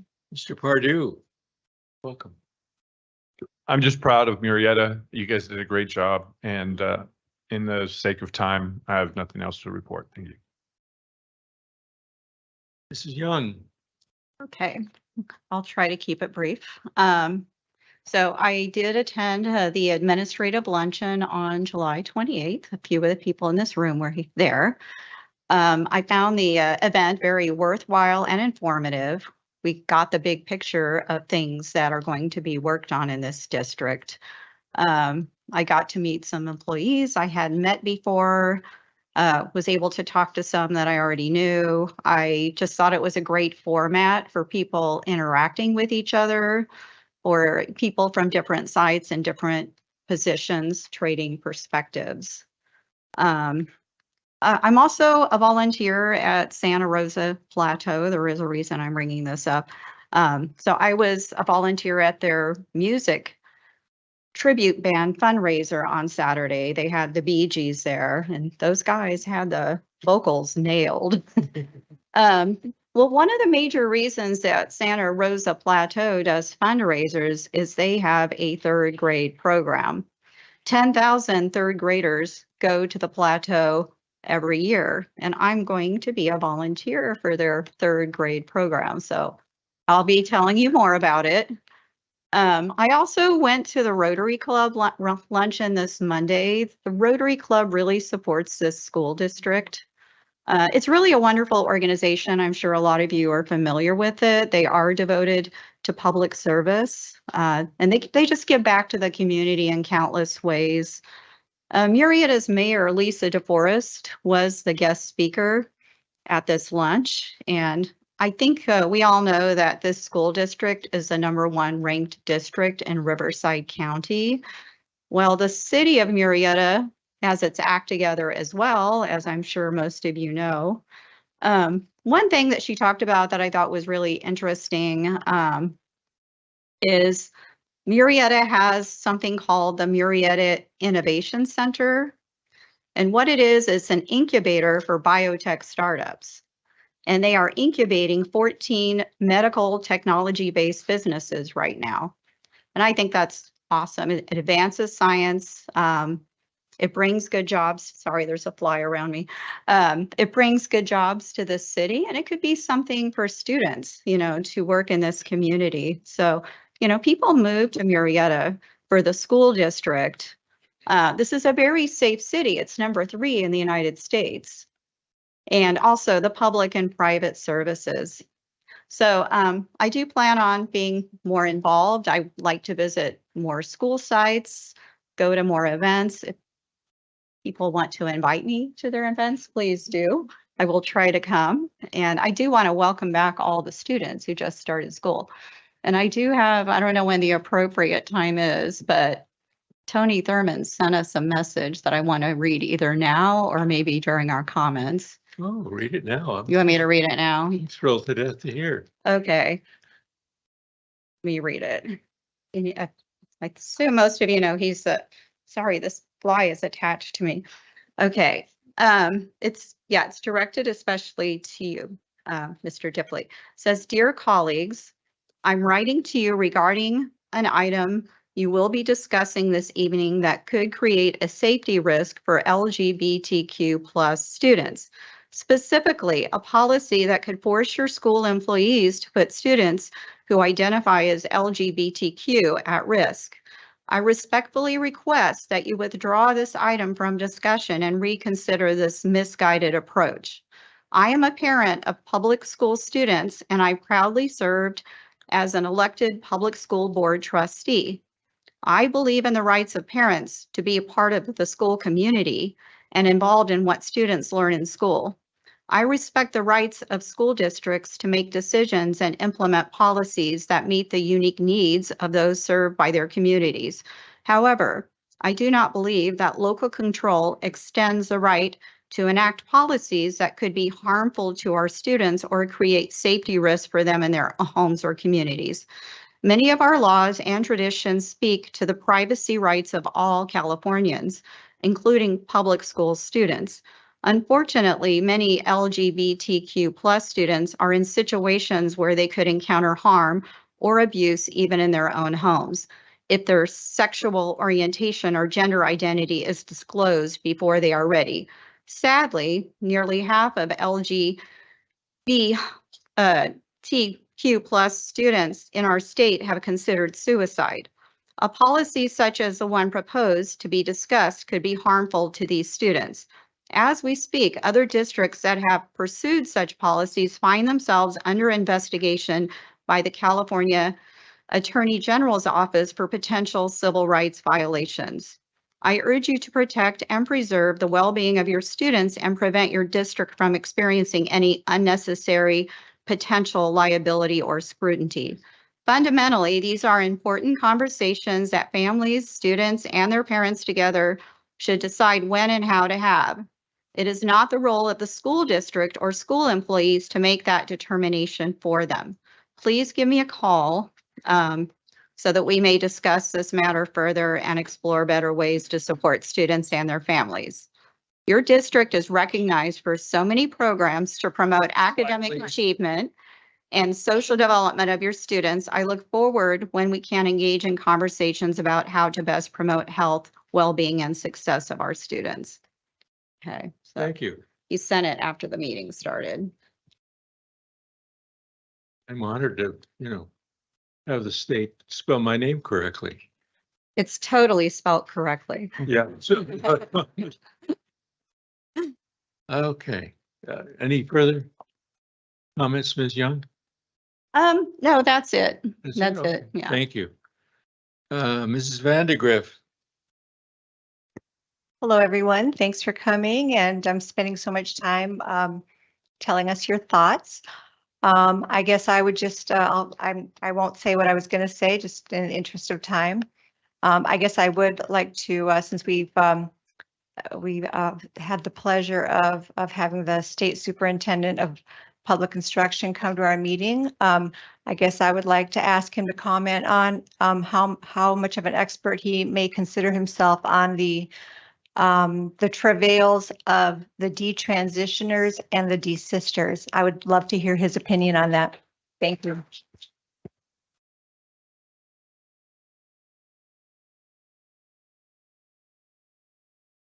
Okay. Well, I've gone through mountains and mountains of notes and papers in the last couple of weeks, which is a good thing. I want to say that we had a great tour, Dr. Anderson and I, of one campus so far. We're going to do more, but this was Mesa. And we got to ride around in a little cart, which was kind of fun. But what we were looking for was space for various kinds of thoughts about various kinds of CTE programs that could be implemented at the school and the schools in general here that are not now implemented. We have a superintendent who is very knowledgeable in CTE, career tech education. And some of the ideas, and I'm not going to give away all your secrets, but thank you. One of the ideas is to have some ag at the schools, agriculture. Now, some of the schools have pretty tight space. Mesa has pretty tight space. It has a little bit of field and places to do things, but there is a thing called vertical farming and also hydroponics. So that's an exciting thing. And we are also considering if there was a possibility of working with a new program in aeronautics to develop a program for pilots licenses and ground school, of course, to begin with, and possibly airline mechanics, which is a very good thing. There is right now that I've read a need for 8,800 pilots in the United States for various companies and aircraft, and not so many people taking those courses. So that's some of Dr. Ward's really good ideas. And we did find some spaces. We also found some areas in the school that we had not visited for a while, where the teachers had developed some new arrangements in their classrooms and some new ideas.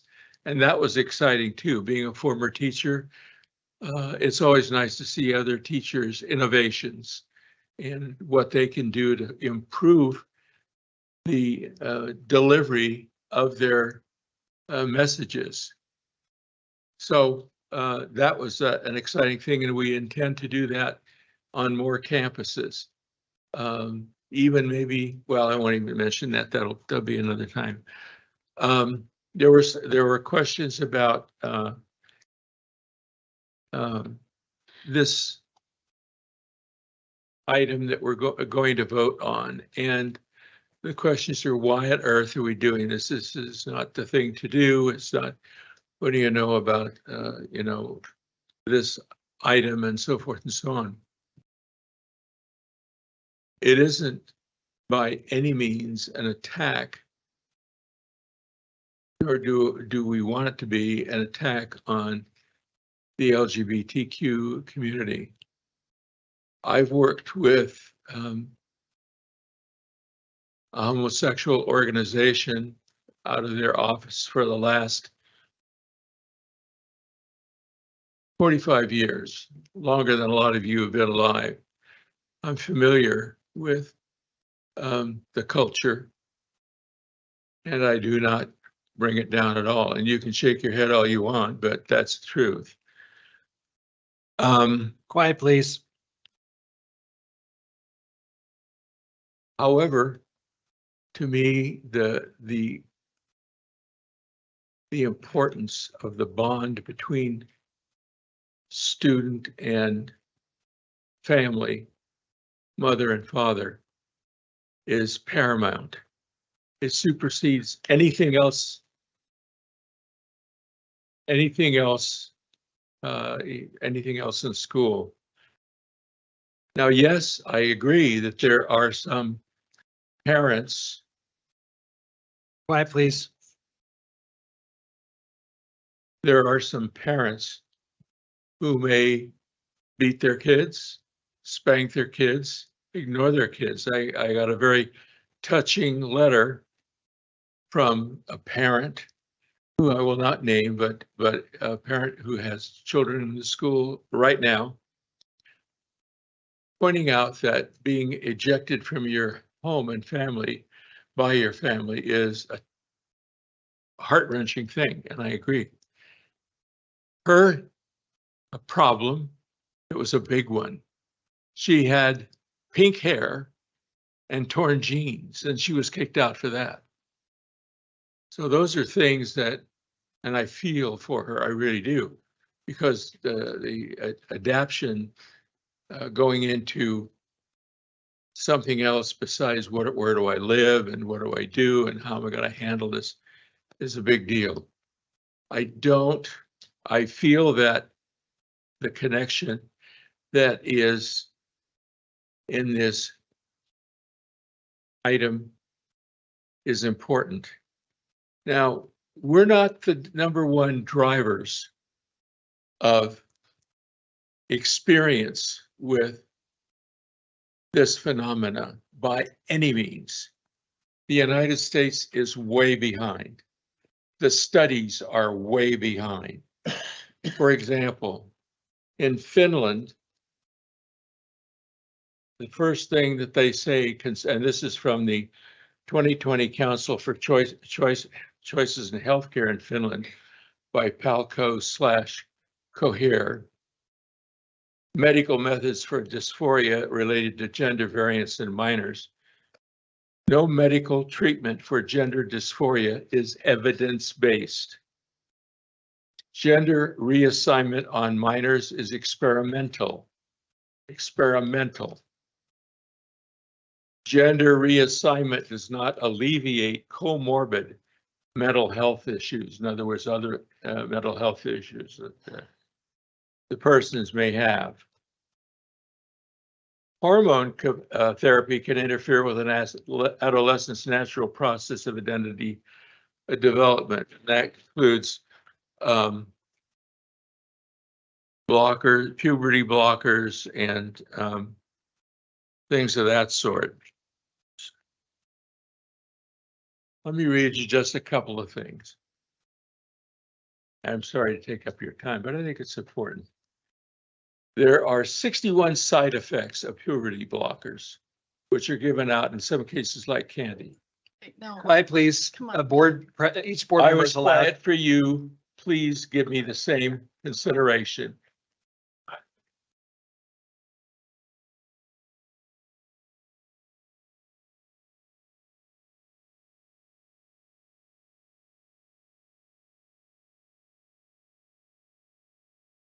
Sorry for the interruption.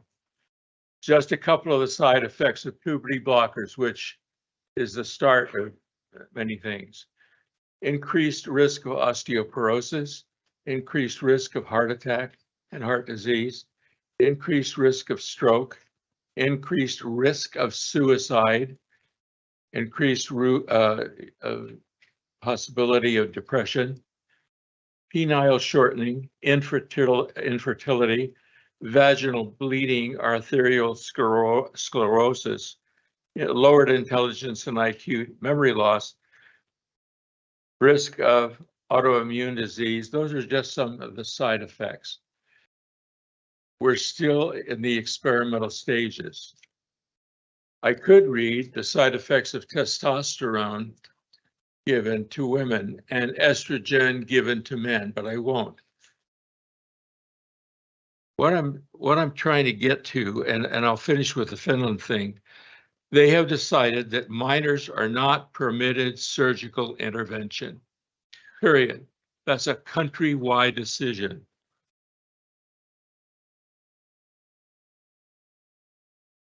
In Sweden has been studying this for 30 years because it's in there, you know, it's probably one of the longest studies that have been done in the Western world. Their comment is the first line of treatment is psychotherapy. Psychological treatment should not affirm or disavow a gender identity. In other words, it should be neutral. You're trying to help the whole child. Thus, the Finns saw no benefit in putting a child on puberty blockers or hormones. And it goes on. France, Australia, New Zealand, Belgium. I won't bore you with the details.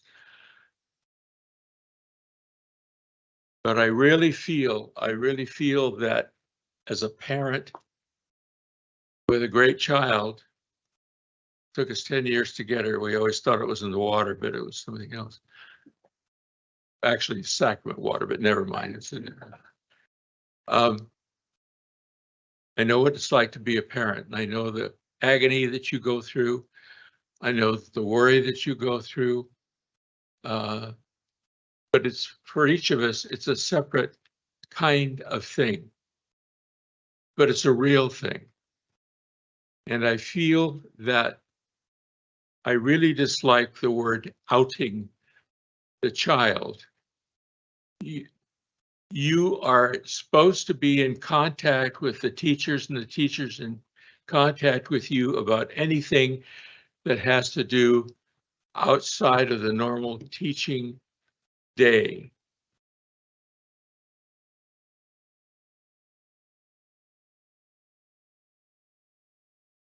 I was a teacher. I had people with similar problems. I had people with suicide problems. I had a mundane thing with a couple of students who couldn't stay awake. This is an art class, for heaven's sakes. You can't stay awake? I wasn't that boring. Worked with them, come to find out that there were problems because they had to work nights to help the family. And they came to school, bless their hearts. They came to school, but in the morning, early, 8 o'clock, it was tough.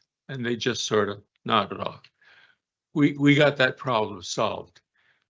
I really feel that gender confused youth need first the counseling from their parents.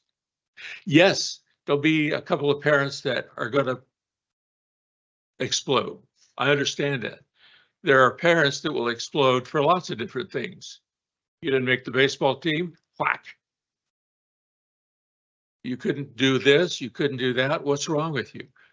I understand that, but I think on the whole, the majority, and we're dealing with the majority here, need to have direct, honest contact from their teacher to their parent. That's my opinion.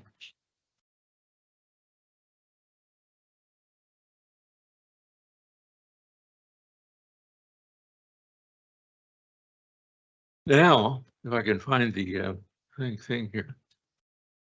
Let's see. What'd you do with it? Yeah, let's see.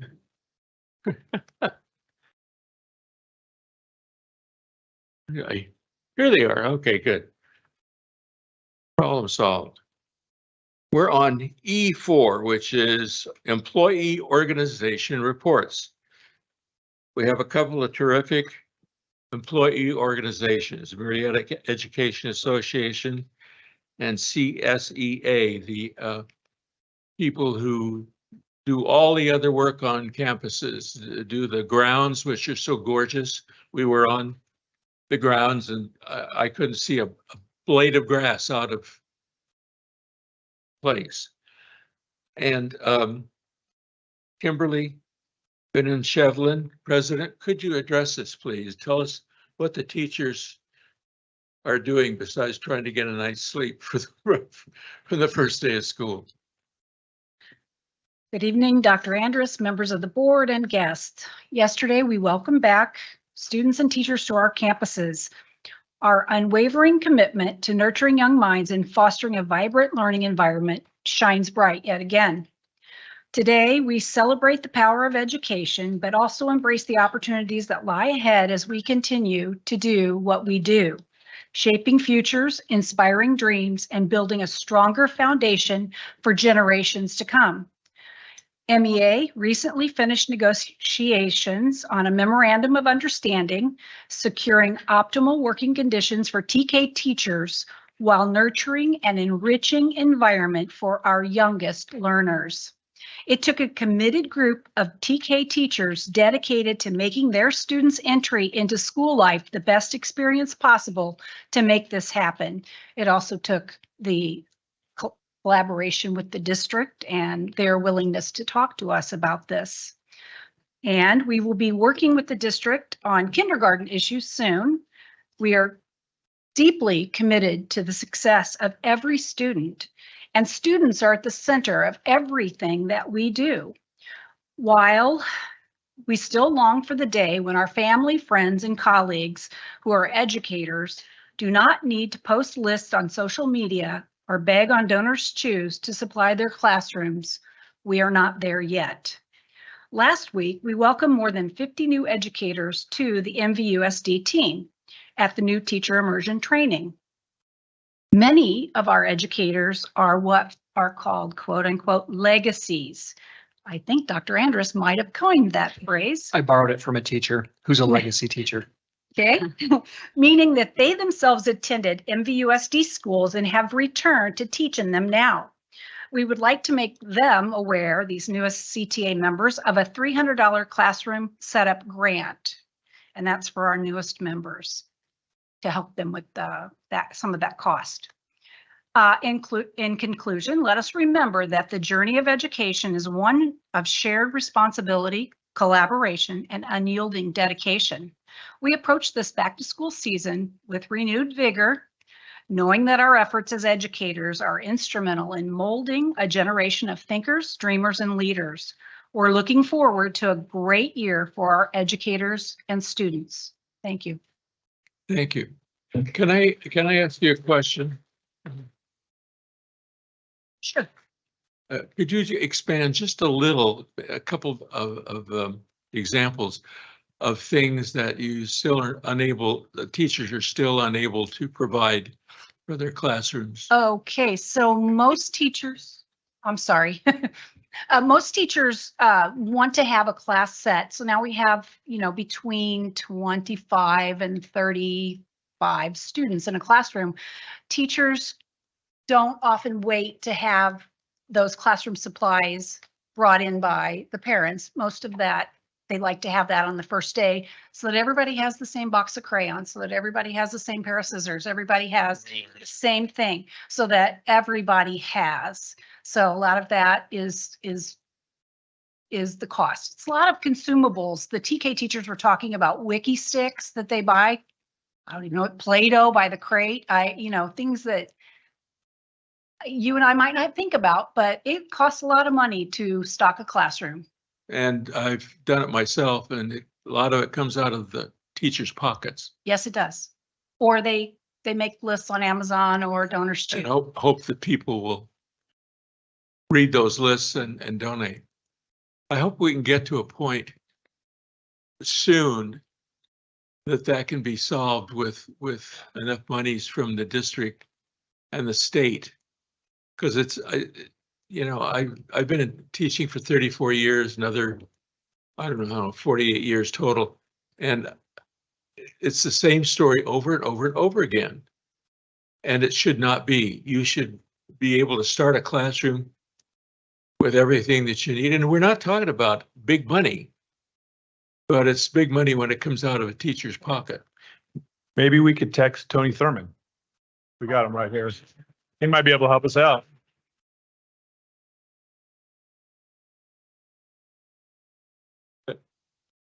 But thank you for enlightening us with that. We really appreciate it. And please extend to the teachers on behalf of the board our best wishes for the year, and thanks for the hard work that they do. Many more hours a day than people know, hours into the evening, hours on the weekend. We really appreciate what they do, and it's obvious what they do because the scores and the grades and the things that come out of the creative arts areas are just top drawer. They really are, and we really appreciate it. Thank you again. Freddie Musquez. Freddie's not here. Not here. Okay. Let's move on to the consent calendar. The consent calendar items are collectively as a group. Upon board member request, items may be removed from the consent calendar for discussion and individual action. For example, I'll just read a couple of three. Ratification of report of purchases and warrants issued. Approval of university agreements between the school district and universities. Approval of out-of-state travel. Approval of overnight or out-of-state field trips. So that's some of the things that are in the consent calendar, so you know. Do I have a motion and a second to approve the consent calendar items F3 through F8 as presented? So moved. I'll second it. And for our choir, thank you very much. Through things here. Right on. You guys are great. Any comments? Hearing none. All in favor? Aye. Any opposed? Motion carries. Great. Okay, G1, approval of change to the 2023-24 Board of Education meeting schedule. Move the October 26, 2023 special meeting to Tuesday, October 24th, 2023. For a motion and a second. So moved. Second. Any comments? Student preferential vote. Aye. Thank you. All in favor? Aye. Any opposed? Hearing none, motion carries. Summer reporting. Call on Dr. Andrus. So every year we undertake quite a bit of work in the summer months to both take care of summer school activities. There's a lot of hiring that goes on and so much work goes into repair and improvements. And so my three senior executives here are Assistant Superintendent Faith Muchnick over Ed Services. She's up here in front. Mr. Rich Rideout from Human Services, or Human Resources right here, and Deputy Superintendent Darren Daniel. They'll be presenting on the work completed this summer as we prepared to open school, which I've heard lots of great excitement from our schools about this year's opening. So Faith, why don't you take us? We're excited to hear. Thank you. Good evening, school board and Murrieta community. If you want to go to the next slide right away. So it's my pleasure to begin our presentation this evening. I'll go quickly because of time, but I also want to give justice to the many wonderful things that were happening over the summer. While many of us are having kind of downtime in the summer months, there are lots of programs going on. Lots of learning opportunities are in full swing. Students are gaining additional credits, they're developing skills, building confidence, and having lots of new enriching experiences. So tonight I'm just going to give you a few of the highlights of our summer learning programs. Okay, to begin with, Family Services has offered summer camps, and this year we had almost 150 TK to 5th grade students who participated at 3 of our elementary schools, Antelope Hills, Avaha, and Alta Murrieta Elementary School. We've provided you with a list of some of the great programs that were brought on for these students to experience. You'll see that there was a lot of play, a lot of learning, a lot of new experiences. There was sports, coding, arts, just a really great time for these kids. Additionally, our Child Development Center at Avaha Elementary had summer care for almost 70 of our youngest students, 18 months to 14 years old. So again, lots of opportunities for these young people to build skills and explore learning in just that really nurturing environment that they offer there in the Child Development Center. Secondly, our district offered summer school this year for students in grades K through 5 at the elementary level. We had 350 students participate and really outstanding attendance. For summer, to have attendance in the mid 80% is just really amazing. So we're really pleased. While it is called summer school, it might not be the summer school you remember. We make it a lot of fun. We have a summer camp theme. They do Friday flag celebrations, in-house field trips, and even visual and performing arts classes during summer camp. Academically, we prioritize goal setting using the iReady program that our kids use during the year, as well as phonics and math. And many of our classes are smaller with additional support, so there's lots of opportunity for small groups and one-on-one support. We did have a counselor at summer school working on growth mindset. And once again, we shared the campus with our extended learning program. So lots of opportunities for inclusion and even a little unified sports this year, which was cool. At the high school level, summer school was offered at Murrieta Mesa to more than 600 students with over 900 course enrollments. Courses were offered in all the core areas as well as the arts. And we continued what we had started last year, which was actually after session tutoring, and it had been really successful last year. Almost half of the students participating took part in this. You can imagine with courses like math, where skills build on each other, it's really valuable to get that extra help that's individualized. The district was proud to have 17 summer graduates and up to 88% of our students earning a C or higher in their summer course. Okay, we continue to offer extended school year to students with 181 participating at Antelope Hills and also at Murrieta Mesa. I'm sorry, our slide doesn't show that. The purpose of this program is to provide access to curriculum and experiences that will prevent regression of skills over the summer.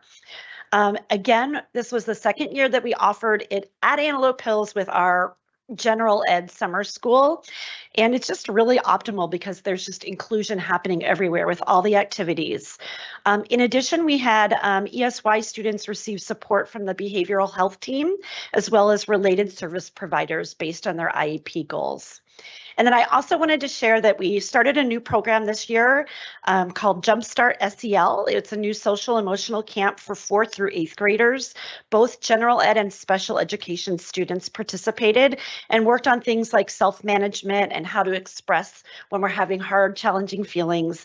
And we had a lot of positive feedback from parents on the experiences that those kids had. All right. As you know, our robotics program is something that has consistently been evolving over the last couple of years. We're really proud of that. And we're really excited to offer some of these summer opportunities for our middle schoolers. In June, our district hosted a camp at Chavela for returning robotics students. And that was preparing them for next year's robotics challenges. More robust skill building and engineering experiences for these kids. And then at the end of July, each of our middle schools offered a robotics camp for incoming 6th graders. You can imagine such a great way for those kids to come on campus with a subject that they really love. These were funded by ELOP, actually, and they had volunteers from our high school kids that are part of the pathway came back to the middle schools and provided support there. And they were also taught by our robotics engineering teachers at the middle school. It was the first time we offered this. We had 100 students participating across the district. Very positive experience. My son even went and volunteered at one of them. So. Okay, next slide. In addition to our student learning opportunities, staff had numerous learning opportunities as well. Our site principals accompanied our educational services staff to a PLC conference in June. It really built some foundational learning and provided a lot of opportunity for us to collaborate as a team. And you know, we don't get a chance to do that all the time, so it was very valuable. At the end of July, all of our school sites, elementary, middle, and high school, brought teams to a kickoff of a focus on school climate and positive behavior for the year. Our district staff led this training, and it really gave staff a chance to come together and be proactive in the kinds of supports they're going to put in place this school year. Our new teachers have engaged in abundance of learning prior to school starting, taking part in immersion training if they're new to the district, and induction training if they're new to the profession altogether. Something new this school year was a math institute for our secondary math teachers. It was a multi-day training focused on instructional practices specifically to the math classroom at the secondary level. We had almost 20 teachers participate, and a number are signed up to take part in it again during the school year, and really heard some positive feedback about the focused learning experience, and even that some possible changes in classroom practices resulted from the experience. And then finally, I wanted to mention on that last slide, last thing on there, that we launched a training series for all of our new teachers. We are still coming up with a name for it, so I promise to share that when we get it, and a logo for it. It's a 4-day training that all of our new teachers will complete over 2 years, and it addresses the various key components of the instructional way in Murrieta and what we expect of our teachers. It's delineated by grade levels, so a different a training opportunity for elementary versus secondary, and it is also available to all teachers if they're interested. And finally, I feel like I'm talking quickly, but I hope you understand why. Few celebrations to report. Year 2 of centralized enrollment has proven to be much smoother. Lots of processes and learning from year 1. I know it says that we've had 2,300 new students. We've actually enrolled 2,864 new students starting in the spring and through the summer in time for our first day of school. And it is official that our LCAP has been approved. Over the summer, we received notice that our all program and fiscal requirements for the 23-24 LCAP have been met, and it will be recommended for approval by the Riverside County Superintendent of Schools. That's a wonderful news for our district. I will now hand it over to Rich Rideout, who will provide an update on human resources, unless you have any questions for me. Thank you very much. Busy summer. Busy summer. Awesome work. All right. The Division of Human Resources has worked diligently this summer with sites and district departments to ensure that our staff are adequate. We are adequately staffed. More specifically, so that our children have access to those adults that are going to help provide them a world-class education. What that looks like in human resources this summer is really a combination of 2 employee groups. We hire classified staff and we hire certificated staff. Those classified employees are those that typically don't have a credential, but are so vital to making sure that our kids have access to a great education. Things like our nutrition workers, our instructional aides, our custodians, our maintenance and grounds people, all those people that make the education come together for a student. On the certificated side, we're talking about those teachers, those credentialed employees that make education come to life for kids. So with that, on the classified side this year, we had 158 classified resignations and retirements. And what that caused is 406 personnel changes of some type. When I say 406 personnel changes, that means either a promotion, a transfer, or a new hire. So you can see that staff in HR was working hard to move all those people around and get people in position to make sure our kids have a great education. On the certificated side, we had 91 resignations or retirements this year. and we hired over 100+ new certificated employees. The reason you see the difference in the 100+ is primarily related to TK. Obviously, TK is growing in this district. As such, we have to hire more teachers to support TK.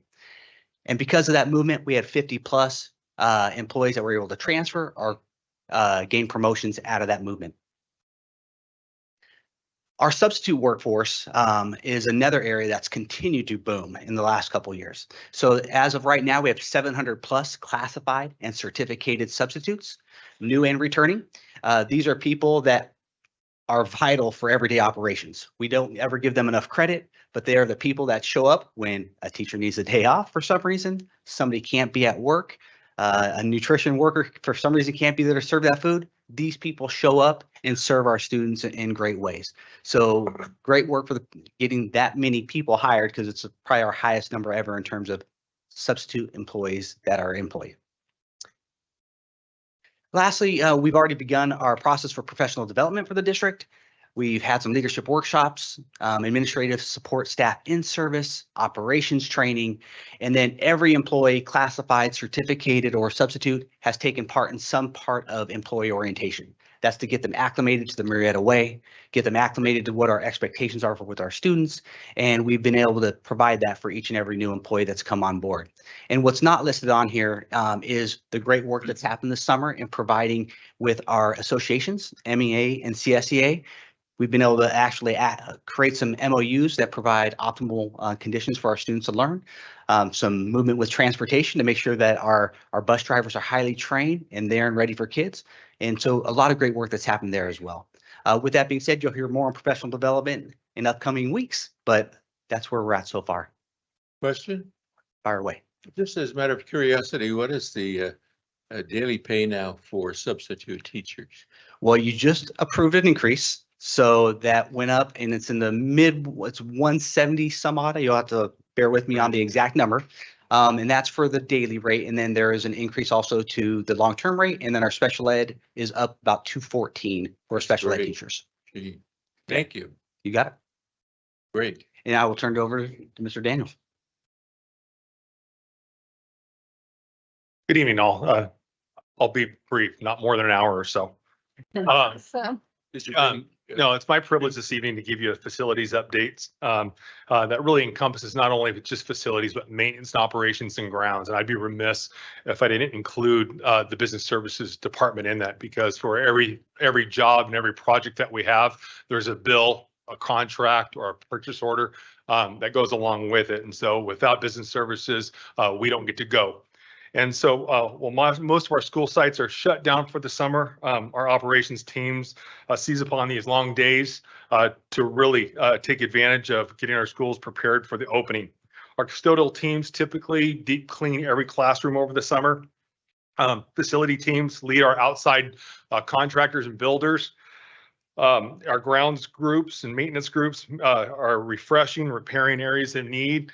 But again, that's not just what they do. There's a lot of work on the outside with outside folks who are really working on demographics. How many students are going to be coming to our school? Because we have to prepare our school sites for the ebbs and flows of the population that we come in. So tonight, you're going to learn a little bit about our educational adequacy in this word to meet the needs of the swells of our students across the district. And so, as been said this evening, our enrollment projections are on the positive side of growth. And so that is something to be excited about. Next slide, please. Just if I could take a step back a little bit and talk about the big picture, just so we can kind of understand where our schools are. And so I think the one piece I'd like just to kind of bring up is since the 90s, most of our schools were built in the 90s and the early 2000s. And I think one of the just takeaways from that is the unique situation that many of our schools are going to have system needs at a very similar time or in a very small window. And so our groups are right now planning more of that outward looking schedule so we can meet the needs of the students and the growth that we're incurring here in the school district. And so on the right side of the slide just speaks to the square footage, just over 2 million square feet of classroom space or school space. We have 52 million condition budget. What that means is if we went out and repaired every little thing on the campus right now, it's assessed at about $152 million. We have $1.6 billion of school building assets. And so if we need to replace all of our schools, it's about a $1.6 billion cost. But annually, we only have $10.6 million of OMA, ongoing major maintenance. And that's really for our preventative maintenance program. Next slide. Construction over the summer. As you know, we've been undertaking 2 major construction projects.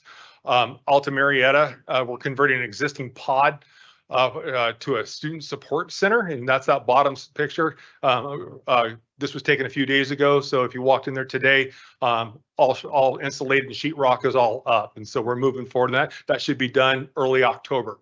Murrieta Elementary is still in construction, a lot of steel flying and decks. Going to be about 700 cubic yards of concrete going to be poured approximately within the next 2 weeks.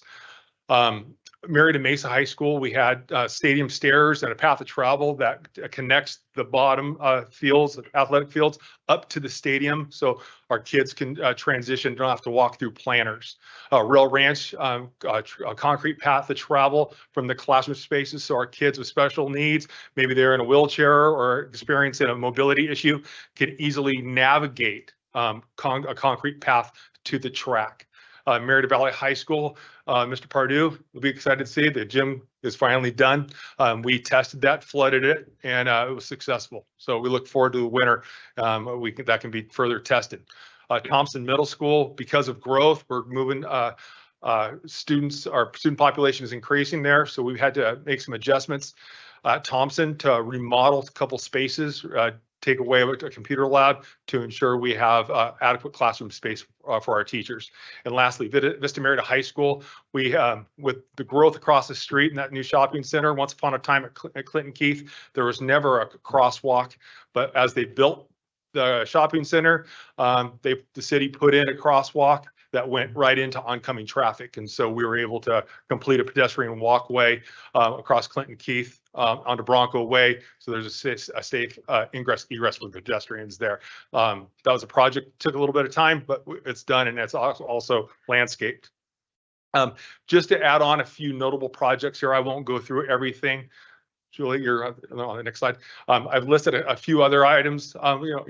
Brand new walk-in refrigerator at Murrieta Valley High School. We did a beautification project at Chevela and Monte Vista, in addition to lighting upgrades at Lisa J. Mails, office countertops in the main office. So just a variety of things that take place that we kind of need to wait for the summer in order for us to shut things down to build things back up.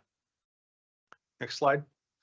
Painting project. So we had 3 schools that had full exterior paint jobs done: Curran, Rail, Monte Vista. We threw a little paint on the front lobby before we were able to showcase all of our employees of the year for the school district, and a new logo rebranding in the lobby. So that will be done here hopefully by the end of the month. And we did some also some paint